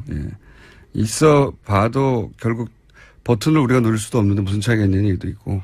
그러니까 예를 들면 전술핵 전술 핵무기를 갖다가 탑재한 그 비행기가 그 오산 비행장에 있다. 거기서 떠서 가는 거나 떨어뜨린다는 거는 괌에서 출발하는 거는 시간차 거의 안 나고요. 괌이 더 빠르다는 얘기도 있습니다. 오산에 그 핵무기가 있으면은 그 핵무기를 선제 공격으로 폭파하려는 그 표적이 되는 거죠. 그렇겠죠. 그러니까 대한민국 내에 표적을 더 많이 만들자는 뜻밖에 더 됩니까? 그러니까 버튼도 없이 그래서 핵 구걸단 한 핵 주십시오. 빵 터지는. 자, 마지막 질문인데요. 최근에 이런 기사가 떠서 제가 여쭤보려고 합니다. 최근에 이제 안철수 전 대표가 정치 일선에 복귀하면서부터 이제 여러 가지 파란을 일으키고 있는데 긍정적이든 부정적이든 어제 이런 기사가 하나 떠가지고 제가 여쭤보려고. 정계 입문 5주년을 맞아서 안철수 대표가 얻은 것과 잃은 것 뭐 이런 식의 기사였어요. 네, 제가 자세히 읽어보지는 않았지만 5주년이 됐구나 하면서 그 기사를 봤는데 개인적으로 어떻게 평가하십니까? 얻은 것, 잃은 것, 혹은 뭐 이룬 것, 못 이룬 것, 뭐 등등 종합적인 평가를 해보시자면? 뭐 정치인이 계속해서 실패에도 불구하고 다시 도전하고 하는 거는 저는 충분히 있을 수 있고, 당연한 거라고 생각됩니다. 다만, 안철수 대표 같은 경우에는 처음 출발할 때 상당히 많은 국민들이 좀 기대를 했었거든요. 그렇죠. 그 기대는 개인에 대한 기대라기보다는 그 개인을 통해서 새 정치가 실현되기를 기대했던 것이고. 기존 정치에 대한 어떤 염증 같은 것도 있었고. 근데 현상이라 불렀죠, 그래서. 그렇죠. 근데 지금 보면은 그 새 정치는 거의 없어졌다고 보여집니다. 그 안철수 대표에게 새 정치를 기대하는 그런 현상도 없어졌고요. 오히려 정치를 하면서 이렇게 여러 가지 정치의 또 안 좋은 새 정치로 씻어내려고 했던 그런 정치의 얼룩들을 오히려 더 많이 갖게 된 거 아니냐. 현상이 증상으로 바뀐. 현상이 증상으로 바뀐. 홀대론에 대해서 어떻게 생각하십니까? 요즘 물론 본인은 홀대라고 표현하지는 않지만 호남에도 이제 홀대론을 얘기하고 있고. 그분 얘기를 영남에서도 홀대. 그렇죠. 얘기하고 있고요. 얘기를 종합하면은 대한민국이 홀대를 받고 있다는 건데. 그게. 전국 홀대론이죠. 그래서 그거는 좀 제가 볼 때는 이미 다 지나간 새 정치란 게 뭡니까? 사실은 지역, 편파적인 어떤 지역 감정에 기반해가지고 그걸 정치적으로 악용한 그런 구태의연한 정치를 갖다가 벗어나자는 거 아닙니까? 근데 지금 보면은 벗어나자고 했다는 그 정치 방식, 그걸 그대로 앞장서서 솔선수범해서 실현하고 있는 거죠. 개인적으로 좀 안타까운 면이 있습니다. 네. 저도 기대가 많았었기 때문에 안철수 전 대표가 처음 등장했을 때 전 대표가 아니죠. 현 대표죠. 안철수 대표가 처음 등장했을 때 현상이라고 부를 정도의 지지율 광풍도 있었고 사실 박원순 서울시장 탄생에도 크게 기여했고요. 예. 기여한 바가 많은데 최근 그러니까 5년째 지금 기준으로 보자면 그런 생각도 저는 듭니다. 최근 대선을 계속 혼자 치르고 있는 듯한 느낌? 대선이 끝나지 않은 건가 아닌가 이분 머릿속에는 계속 대결 구도 선상에서 달려가더라고요. 평행선을. 저는 그런 인상을 좀 받았습니다. 아, 대선이 안 끝났구나. 저분에게는. 그렇죠. 예. 끝없는 대선. 지금 대선 기간이 아닌데도 불구하고. 저는 5년이 또 꺾어지는 해이기도 하기 때문에 정말 한국 정치를 위해서, 정치 발전을 위해서도 그렇고 좀 초심으로 돌아가기를. 예. 지금 어떤 새 정치 흔적도 발견하기 힘든 상황인데 왜 이 길에 들어섰는가, 또 이 길에 처음 들어섰을 때 가졌던 포부, 이런 것들이 많이 이렇게 탈색하고 훼손되고 증발해버린 느낌이에요. 그거는 많은 사람들이 그렇게 보고 있기 때문에 겸허하게 그런 평가를 받아들이고 좀 초심으로 돌아가기를 바랍니다. 다른 것 떠나서 저는 이제 문재인 대통령에 대한 어떤 사적 감정이 어떤 결정의 에너지원이 되는 거 아닌가 싶은. 근데요. 그게 모든 건 아니지만. 제가 말씀드리고 싶은 건 두 사람이 다시 대결할 일은 없잖아요. 선거에서. 그렇잖아요. 이제 없죠, 영원히. 예. 그 현실을 인정하는 게 가장 중요하다고 봅니다. 그러니까 지금 문재인 대통령 정부가 내건 여러 가지들 중에 상당 부분은 본인이 내걸었던 거하고 같거든요. 다만 그걸 할 수 있는 권력을 갖다가 그 선거를 국민들이 이제 문재인 대통령이 주었던 것이거라. 그렇다면은 그런 것들이 실현되는데 협조해야죠. 그게 자신의 어떤 정당성을 더 확보하는 길이라고 저는 생각합니다. 저도 그렇게 생각하는데 사람이 이제 감정의 동물인지라 물론 뭐 감정 때문에 그러는 거냐 하면 본인은 팔쪽 뛸 일이긴 하겠지만 이때까지의 선택의 누적을 쭉 그 궤적을 보면 그런 게 아닌가 하는 의심이 좀 듭니다. 저는. 네. 자, 오늘은 여기까지 해야 될 것 같습니다. 지금까지 여러분들이 항상 기다리시는 노르가즘 다음 주에는 공개 방송으로 화요일 날 원래 수요일이거든요. 예. 근데 화요일 날 노회찬 원내대표님이 공개 방송에 나오시니까 새벽에 많이들 와주세요. 그날 뵙겠습니다. 한번 해주세요. 예, 그날 뵙겠습니다. 노회찬 원내대표였습니다. 감사합니다. 네. 그 금액을 공탁했다는 게 난 너무 웃깁니다. 이게 경제 사범이나 또는 뭐 그럴 때 돈을 다투는 게 이 사건의 본질일 때 피해액을 이런 게 전혀 참작이 돼야지. 이거는 이 사람이 댓글 공작에 주요한 인물이었다는 거잖아요. 그 중에 돈을 횡령을 일부 했다는 거고. 야, 정말 저로서는 이해가 안 가는데 이거는 수사 방해 아닌가요? 저는 그렇게 생각이 되는데 거의. 자, 시간이 좀 남긴 했는데 오늘 미니가 있어요. 예, 양지열 변호사님 저 옆에 들어가서 이미 서 계시거든요. 네, 벌 세우고 있는데 제목만 읽고 끝내도록 하겠습니다. 네, 지난 15일에 오천 살인 사건 관계되어 있는 박용철 씨 유족이 진범을 찾아달라고 경찰청에 고소장 냈습니다. 관련해서 김정은 서울경찰청장은 기자간담회에서 사건이 내려오면 광역수사대에 배정하겠다라고 밝혔습니다. 네, 드디어 이제 재수사될 수 있겠군요. 이 사건을 이사하다고 했다가 제가 박근혜 정부 하에서 2년 6개월 구형을 받았어요, 제가. 네, 다 1, 2심 무죄나지 않으셨습니까? 네. 네. 얼마나 힘들었는데요, 예. 감회가 남다른데, 감옥에 보냈기 때문에. 굉장히 어려운 사건이죠. 너무 많이 관련자들이 이미 사망했기 때문에 너무 늦었어요.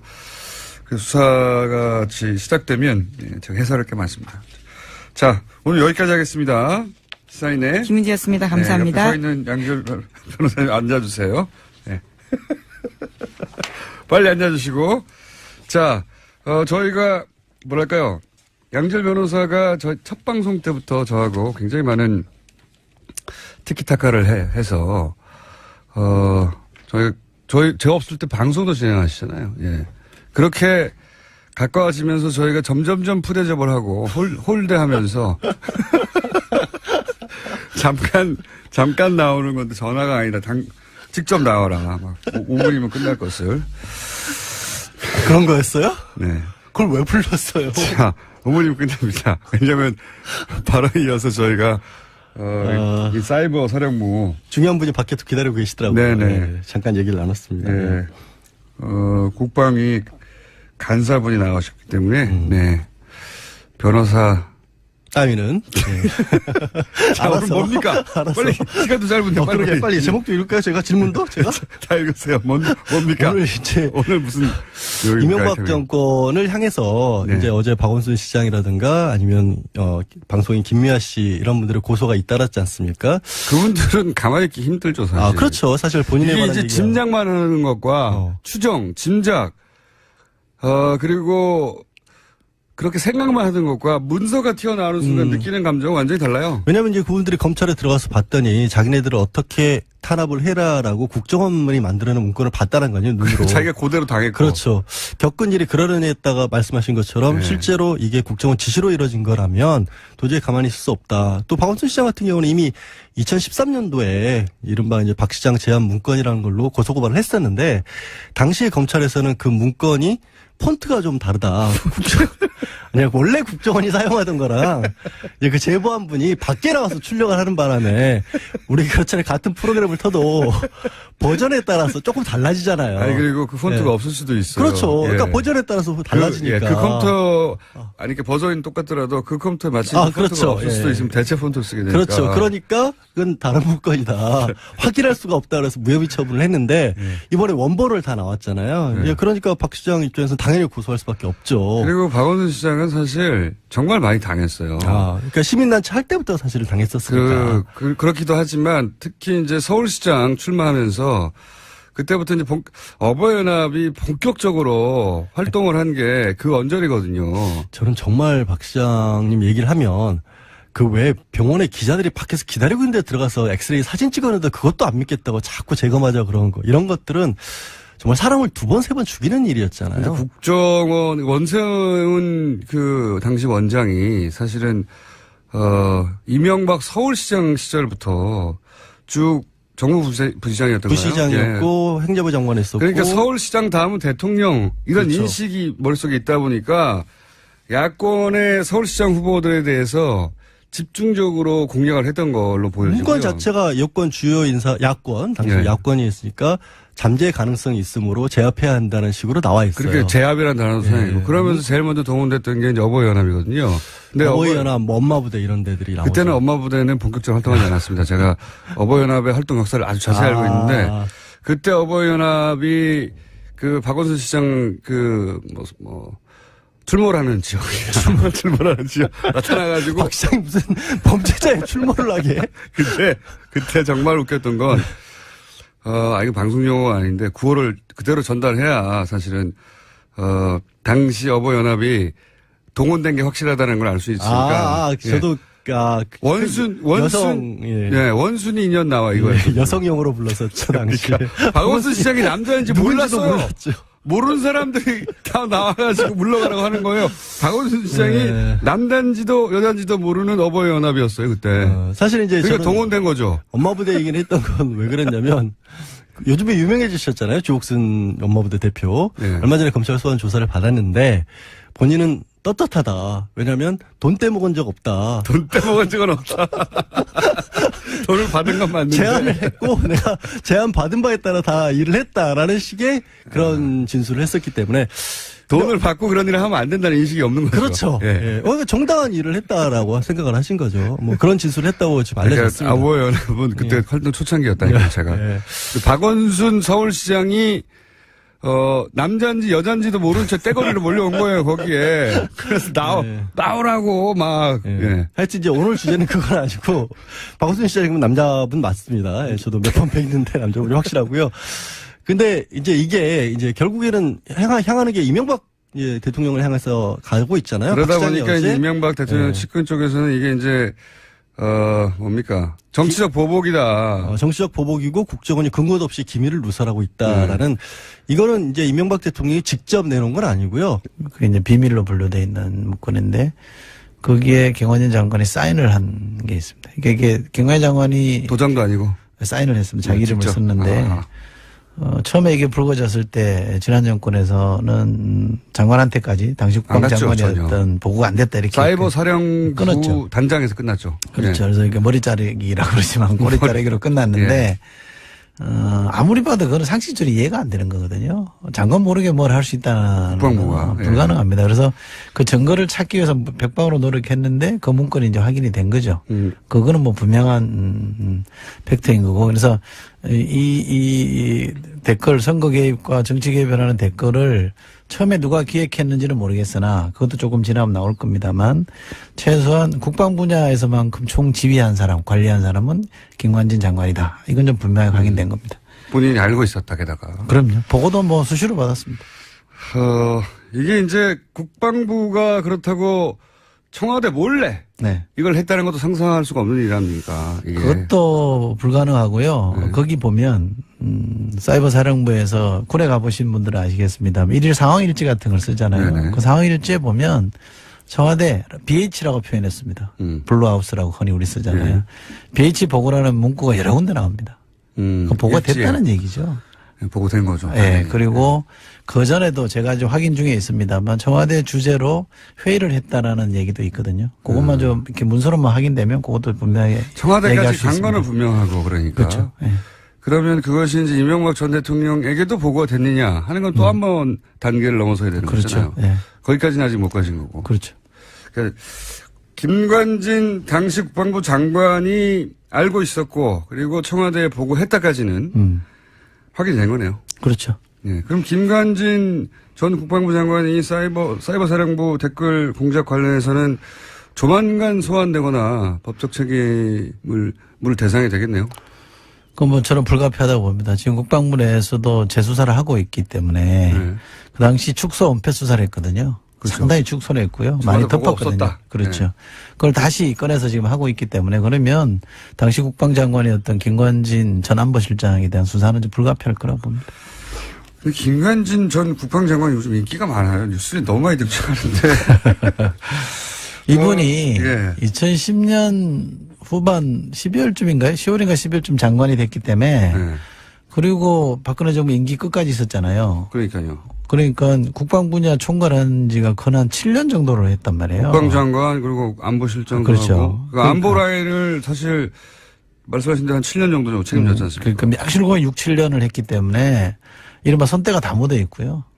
거지 자지우지 했다고 보시면 됩니다. 그러니까 그 과정에서 묻혀있던 것들이 이제 속속 나오는 거고 그 책임의 상당 부분은 김관진 장관이 져야죠. 보통 그 다음 정부에서 전 정부 인사를 고스란히 쓰진 않는데 김관진 전 장관의 경우에는 사실은 뭐랄까요? 승진했어요, 승진.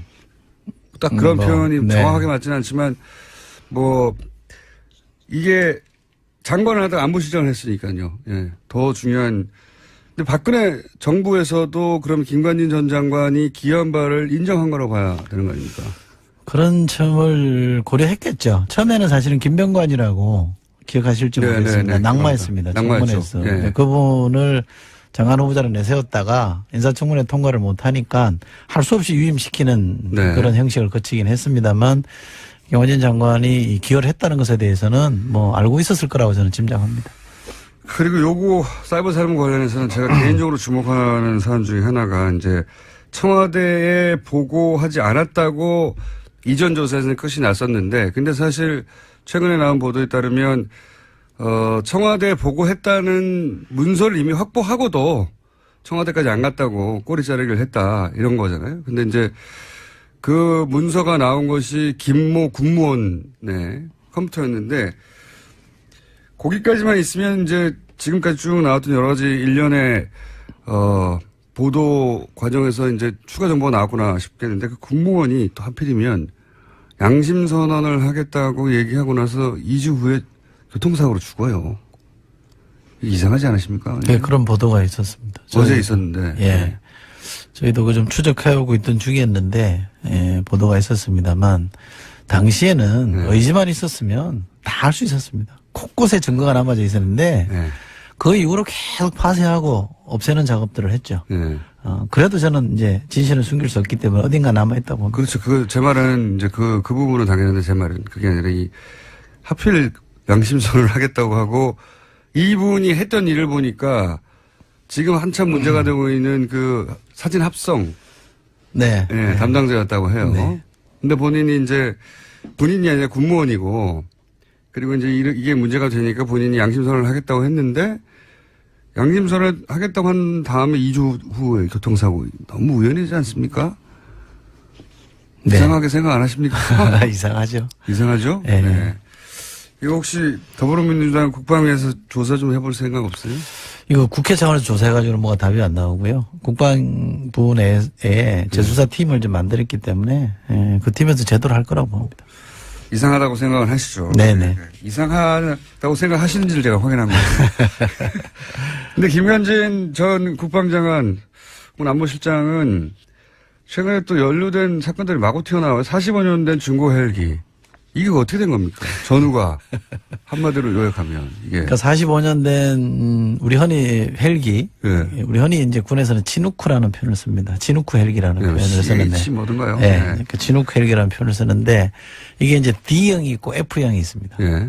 그러니까 순서로 봐도 F형이 신형이죠. 예. 미군이 쓰던 D형을 미군 스스로가 F형으로 바꾸려고 합니다. 예. D형이 이제 도태할 때가, 도태시킬 네. 때가 된 거죠. 퇴역시키는 거죠. 예. 네. 돼서 이제 F형으로 바꾸기로 하고, 그러면 이게 쓰다 남은 거를 한국 정부 보고 사라 그런 거죠. 예.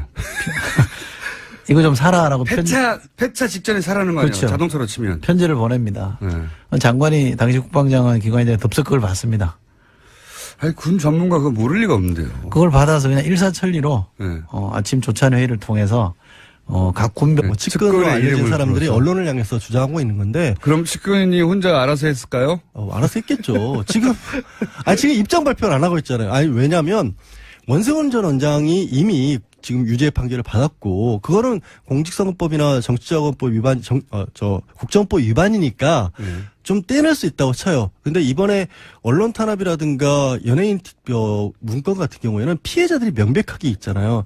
공무원의 불법 변호사님? 행위에서 예. 평상시처럼 한 20분 시간이 되신 줄 아나 본데. 예. 빨리 앞으로 5분밖에 안 남았어요. 빨리빨리 얘기했어요. 그러니까 말을 끊지 마세요 중간에. 그렇게 피해자들이 명백하게 있는데 예. 중간에 자기 직속 보하잖아요. 대통령 직속 기관이잖아요. 국정원은. 그 국정원에 유일하게 보고할 대상이 대통령입니다. 그렇죠. 국정원이 불법 행위를 해서 피해자가 나왔다라면 이거는 국가배상 책임을 져야 될 문제일 수도 있어요. 관리자 책임을 물어서. 당연히 국가배상 책임을 이렇게 지금 소송도 그렇게 한다는 거예요. 그렇죠. 예. 민사하고 형사하고 나눠서 그러면 이런 정도 상황이면 관여를 안 했더라도 설마 정말 아무 상관이 없어 원전 원장이 알아서 했더라도 부하 직원 잘못했다라는 얘기는 나와줘야 되는데 대통령으로서 책임을 통감한다. 그렇죠. 뭐 이렇게. 오히려 예. 정치보복이라는 얘기가 나오고 있다는 거죠. 근데 기밀누설이라는 얘기는 근거가 전혀 없는 게 현재 그 국정원에서 2개 TF가 가동 중이에요. 네. 개혁위가 하나 있고 적폐청산 TF가 있는데 적폐청산 TF가 지금 실제 국정원 내부의 서버들을 보고 있는 거죠. 저는 이 사건도 박 전 대통령 사건이랑 많이 유사하다고 보는데 그때 당시 컴퓨터 사용했던 것들이 메인 서버에 그대로 저장돼 있다는 것을 아마 몰랐던 사람들이 좀 있는 것 같아요. 네, 하여튼 그래서 그 메인 서버에 있는 것들을 다 들여다보고 있는데 이거는 현재 국정원장이 내부 직원들하고 외부에서 파견 나온 검사를 동원을 해서 법적 근거가 있다는 말씀이죠. 덜어보는 거죠. 법적 근거가 당연히 있다는 너무 길게 거죠. 얘기하지 마시고요. 법적 근거가 있다. 그리고 오케이. 정치 보복이냐? 정치 보복이다. 정치 네. 보복이라면 없는 걸 만들어내거나 그렇죠. 있지도 않은 사실을 조작해서 뒤집어 씌울 때 뒤집어 보복은- 씌우거나 아니면 정말 콩알 많은 걸 가지고 정말 매주를 쓸 때 정치 보복이라고 하는데 지금은 있는 사실 그대로 나오고 있는 것 뿐이거든요. 여기에 대해서는 두 가지 다 그 문서만 가지고 들이대고 있고 피해자들이 나와서 내가 이렇게 피해 당했다고 하는데 그 피해가 고스란히 문서에 써 있는 계획이야. 그렇죠. 계획이 실행된 결과로 그 피해자들이 나도 당했다고 나온 거거든요. 저도 이거 지금 들고 있는 게 그때 당시 KBS 추진방안 문건인데 말들이 정말 웃겨요. 음모 분쇄, 편파 방송 획책, 뭐 고강도 인적 쇄신. 그러니까 그야말로 도대체 이런 말들까지 써가면서 방송사와 연예인들에 대해서 탄압을 해야 그리고 될까 싶을 MBC 정도인데. 시사방송 없애라고 하는 거 없어질 때 우리가 저거 이제 시사방송 다 없앴다라고 결과를 가지고 말했는데 이게 틀림없이 이제 정권의 불편할 방송들을 없앤 거라고 했는데 그게 계획에 의해서 실행됐다는 그렇죠. 거 그게 아닙니까? 이제 세부 추진 방안 중에 시사 프로, 시사 매거진 PD 수첩, 편파 방송 주도를 황골탈퇴해야 된다. 손땡땡 반드시 교체. 이런 손석기 사장. 아니 손땡땡이라고 돼 있다니까 왜 그러세요? 그거는 예. 반드시 교체 이런 식으로 돼 있단 말이에요. 언론에 배포할 때 그렇게 한 거고요. 반드시 교체 당했죠. 교체 당했잖아요. 예. 현실로 나왔잖아요. 피해자세요 이분도. 손석희 사장님 고소고발 하십시오. 그러니까 이런 게 이제 남은 건 연결고리를 찾는 건데 원전 원장의 어떤 자백을 받아내거나 아니면 원전 원장이 청와대를 통하는 동안에 청와대 보고가 들어간 건 확실하니까 그 문건을 잡은 청와대 그 보고실 참모들. 근데 대통령 아마도 독대했을 텐데 독대 씨의 문서를 들고 가서 주고 받고 하진 않았을 것 같아요. 아, 근데 가능성이 있는 게요. 그거를 뭐 남기진 않았을 거예요. 근데 이거는 다른 사안입니다만 지금 김관진 전 국방장관에게 네. 보고했던 문건들 같은 내용들이 김관진 장관에게 남아있진 않은데 누가 가서 내가 김관진 장관에게 보고했다라고 일시하고 문건 내용까지 적은 식으로 그러니까 기억이 나는 거예요. 김관진 국방장관이 대통령에 보고할 문서를 내가 들고 와서 김 장관에게 보고를 했다. 보고했고 그래서 그 문서를 들고 갔다. 네, 뭐 이런 확인했다. 식의. 이런 식의 것들이 나온다라는 거예요. 그 간접적으로. 그런 것들이 좀 쌓인다라고 한다면 늘 얘기하다시피 가리키는 정황 화살표가 너무 많고 뚜렷하다면 피할 수 없을 수도 있죠. 확인해야 되지만. 그러면 지금 양 변호사님의 추정으로 마지막 질문인데요. 네. 이명박 전 대통령이 요 사건 관련해서 소환될 거라고 보십니까? 저는 가능성이 굉장히 높아져 가고 있다. 높아져 가고 예, 있다. 국정원 나왔고 군이 나왔잖아요, 벌써. 일단 근데 이제 그 민사 형사를 이 피해자들이 다 걸었기 때문에 네. 최소한 참고인 조사로라도 받아야 될 상황이 되어 가곤 합니다. 그렇죠. 최소한. 예, 예. 예. 뭐 당사자니까 사실은 이제 고소의 당사자죠. 참고인을 불릴지 뭘로 불려올지 모르지 소환 가능성이 좀 높아지는 것 같아요. 근데 명확한 건 좀 찾긴 해야 될 거예요. 그래 어쨌든 국정원 어쨌든 전직 대통령이고 때문에 추정이나 혹은 주장만으로는 소환되지 않을 것 같고요. 좀 구체적인 문서가 나와야 소환될 것 같은데 이제 가시죠. 갈게요. 지금까지 몸과 마음이 순수한 양지열 변호사였습니다. 이것도 제가 합니다, 이제. 다음 주에 뵙겠습니다. 이명박 정권 시절 사이버 사령부 댓글 조작 사건. 이 사건에 당시 국방부 장관이 직접 개입했다. 이런 주장이 나왔습니다. 국회 국방위 더불어민주당 간사 이철희 의원 직접 나오셨습니다. 안녕하십니까. 안녕하십니까. 여기가 일종의 친정 아닙니까? 그렇죠. 맞습니다. 예. 예, 여기서 방송을 직접 하셨고. 그때가 좋으세요? 국회의원이 좋으세요? 그때가 좋았죠. 아시잖아요. 마음대로 살 수 있으니까. 자, 그리고 사실 그때는 매일매일 언론에 노출되는데 지금은 이런 일이 있어야 언론에 노출되죠. 그렇죠. 네. 경쟁이 치열하죠. 잊혀지고 있습니다. 자, 저희 방송에 나오시기로 해놓고 JTBC에서 연락 오니까 바로 먼저 나가셨더라고요. 네. 배신. 아니, 꼭 그렇진 않습니다. 꼭 그렇지 않아요. 어젯밤에 나오셨는데. 제게는 김어준 총수도 소중하지만 손석희 사장도 소중합니다. 아니, 그러니까 우리랑 먼저 하기로 했어요. 우리를 나오고 나서 거기 나가셔야 되는데. 그 TV잖아요. 내가 손석희 사장이라서 내가 인정하는 바입니다. 하지만 다음부터는 저희를 먼저 나왔어요. 꼭 먼저 뺏어가. 손석희 사장님 그러지 마세요. 섭외만 해놓으면 먼저. 자, 사이버 사령부의 댓글 공작이야 이미 오래전부터 알려진 기정사실인데 여기에 국방부 장관이 개입한 정황이 확실히 나왔다. 네. 네. 어떻게 확인된 겁니까? 사이버 작전 지침이라는 문건이 있어요. 지침. 네. 해주고 있다라고 지적했습니다. 협상 논자죠. 예. 그리고 이 사람이 평소에, 이 사람뿐만 아니라, 기본적으로, 워싱턴의 정치가들이 똑같은 얘기지만, 트위터 하지 말라고 하거든요. 예. 네, 그런 이야기도 어제 나왔습니다. 한밤중에 트위터 메시지나 공개된 정상 간의 전화통화로는 부족하다라면서요. 트럼프에 대한 지적도 한 겁니다. 다 트럼프에 대한 지적이에요, 이게. 네, 직접적인 지적이라고 할 수 있죠. 이걸 아주 직접적인 지적이요. 아니, 이게 복잡한 외교 문제를 자기 광 파는 거죠, 광. 그걸 트위터로 파는 거죠. 예, 전문용어로 광판다고 하는데. 이렇게까지 자기 광만 파는 대통령은 처음 봤어요, 정말. 자, 그런 이야기들이 오고 갔습니다. 네, 북핵 관련해서. 유엔 총회가 있다 보니 다들 한마디씩 하고 있고요. 강경 발언이 있고 그 강경 발언에 대해서 당신이 무슨 어벤져스냐 하는 비판 혹은 뭐 트위터로 되겠느냐 합성해야 한다는 얘기도 있고 문재인 대통령도 거기 가 있는데 관련해서 한 말 없나요? 예, 어제 첫 일정으로 유엔 사무총장을 만났습니다. 거기서 한반도 위기 상황에 대한 설명을 하면서 역할을 요청했는데요. 구테우스 사무총장 같은 경우에는 한반도 문제는 군사적 해법이 아니라 외교적 해법을 통해야 한다면서 자신의 중재는 언제나 활용 가능하다는 메시지를 6자회담 참가국에 보내겠다라고 이야기했습니다. 아니 그러니까 문재인 대통령의 메시지는 없냐 이거죠. 예, 문재인 대통령도 어제 뉴욕에서 동포간담회 했습니다. 그러면서 최근에 한미관계 쟁점 현안에 대해서 이야기했는데 한미의 입장이 완벽하게 같이 갈 수는 없다라고 인정을 하면서도요. 오히려 그러한 차이는 자연스러운 거다라면서 그것이 오히려 건강하게 발전시키는데 관계를 발전시키는 데 도움이 된다라고 이야기했습니다. 원론적인 얘기지만 기본적인 방향성이 그렇다는 거고요. 자, 이제 국내로 돌아볼까요? 예. 국내 뉴스는 어떤 게 있습니까? 네, 계속해서 댓글 사건 전해드리고 있는데요. 이번에는 군 댓글 사건 관련된 소식입니다. 지난 2013년 국군 사이버사령부 심리전단에 댓글 의혹이 일자 국방부가 수사를 착수했었는데요. 하지만 조직적으로 증거인멸을 했습니다. 심리전단에서 컴퓨터 하드디스크를 통째로 지우는 등의 일이 있었는데 그런데 당시에 한 군무원의 컴퓨터는 자료가 삭제되지 않았다라고 합니다. 다른 부대의 교육을 받으러 가 있었기 때문인데 그래서 해당 군무원이 자신의 컴퓨터를 국방부 조사본부에 제출했고 조사본부가 하드디스크를 복사했다고 합니다. 관련해서 청와대에 이러한 보고가 올라갔다라는 증언들이 나왔는데요. 하지만 당시 군에서는 수사 결론을 청와대 등 외부기관은 연관이 없다라고 밝힌 바 있습니다.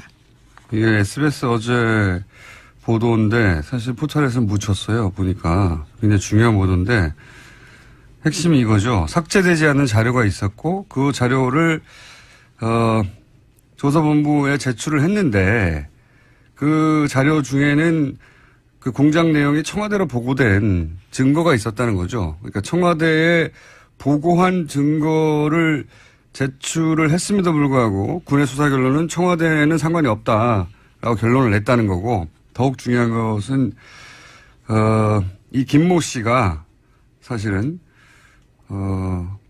양심 선언을 하겠다고 하고 나서 보름 후에 죽었다는 겁니다. 교통사고로. 제가 보기엔 이게 매우 의심스럽습니다만 양심 선언을 하겠다고 했고 그런 얘기가 나왔는데 그리고 자료도 제출했고 증거 자료도 보름 후에 양심 선언을 하겠다고 한 지 보름 후에 교통사고로 죽었다는 거. 오싹한 내용이죠. 다음은요. 이런 종류의 소위 그 정보기관 관련된 사망 사건들도 지난 10년간 다시 한번 다뤄봐야 된다고 봅니다. 저는. 자, 지나치는 우연이 너무 많아요. 다음 뉴스는요. 네, 이명박 정부 블랙리스트 관련해서 계속 말씀드리고 있습니다. 어제는 방송인 김미아 씨가 피해자로 검찰에 출석했는데요. 국정원은 2010년에 김 씨를 포용할 수 없는 강성으로 분류하고 퇴출 1순위로 지목했습니다. 그러면서 광고주를 통해서 출연해서 배제해야 된다는 계획을 세웠는데 실제로 그렇게 됐습니다. 관련 뉴스 계속 나오겠죠. 네. 광고주를 압박해서 퇴출시킨다. 네. 모든 방법을 다 동원했겠죠. 자, 이 사안은 이제 이 피해자들 진술이나 조사가 끝나고 나면 또 다른 내용들이 나오겠죠. 그때 좀 자세히 다루기로 하고요. 다음 뉴스는요. 네, 국정원 민간인 댓글 부대 사건 관련해서 어제 영장 나왔다라는 이야기 드렸는데요. 민병주 전 단장 외에는요, 나머지 2명은 기각됐다라는 소식 전해드립니다. 영장이 기각된 송아묵의 민간인 팀장 같은 경우에는 수백 명의 팀원을 거느린 사람이었습니다. 그리고 2009년부터 4년 동안 국정원에서 10억 원의 돈을 받았는데요. 하지만 오민석 서울중앙지법 영장 전담 부장판사는 공무원의 범죄인 이 사건 범행에서 피의자가 차지하는 지위와 역할, 가담 정도, 또 송 씨를 포함한 전체 범행 가담자에 대한 수사 및 진행 상황을 고려하면 영장을 기각하겠다라고 밝혔습니다. 이 정도 되면 저는 이것은 사법부의 독립적인 판단 존중하고 또 가능하면 영장을 발부하지 않은 채 수사하는 게 인권 차원에서도 원칙이기도 하고 그런 원론들을 말할 게 아니라 이 정도면 의도 있는 거 아닌가 싶어요. 이 민간인 팀장인데 이 팀장이 팀원이 수백 명이었고 10억을 썼는데 그리고 또 한 사람은 더 웃겨요. 영장 기각한. 또 한 사람은 국정원 직원인데 이제 그 댓글 S라고 준 돈을 가로챘다는 거 아닙니까? 네, 자신이 가로챘다라는 겁니다. 근데 영장이 기각됐습니다. 이 사람도 기각됐는데 기각된 이유가 너무 웃겨요. 네, 피의자가 범행을 인정하고 구속영장 청구 이후에 피해 금액을 전액 공탁했기 때문에 영장을 기각한다라고 밝혔는데요. 저는 이게 또 한 번 더 우리 이정열 전 영장 해설 전담 판사를 내일은 연결해야 될 것 같아요. 오늘 저희가 준비 못했습니다.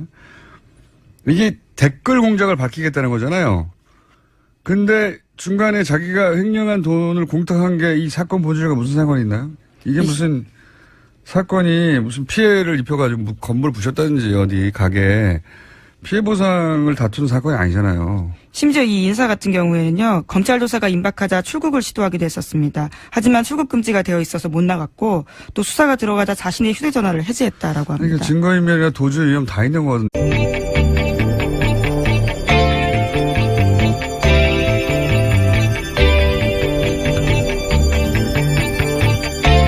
안녕하세요. 김어준입니다. 지난주 김명수 대법원장 청문회에서 자유한국당의 질의 내용 중에 공식적인 속기록도 녹취록도 없는 것으로 알려진 전국 법원장 회의에서의 발언 내용, 특정 법무부비서관의 인사 관련 내용, 법원 내 모임의 구체적인 가입자 정보 등이 등장했습니다. 이런 정보들은 사법부의 고등부장, 실국장급이 아니면 알 수가 없고 이러한 정보가 종합적으로 취합되는 것은 바로 법원 행정처라고 합니다. 법원 행정처는 통상 대법원장의 사람들이 주요 보직을 맡는다고 알려져 있죠.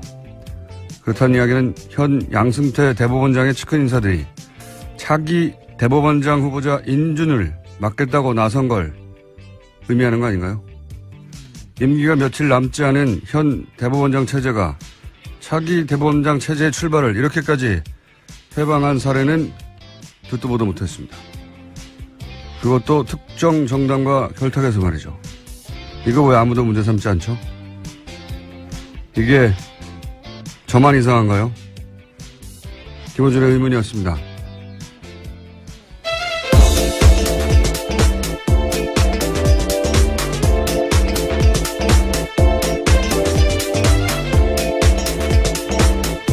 시사인의 김은지입니다.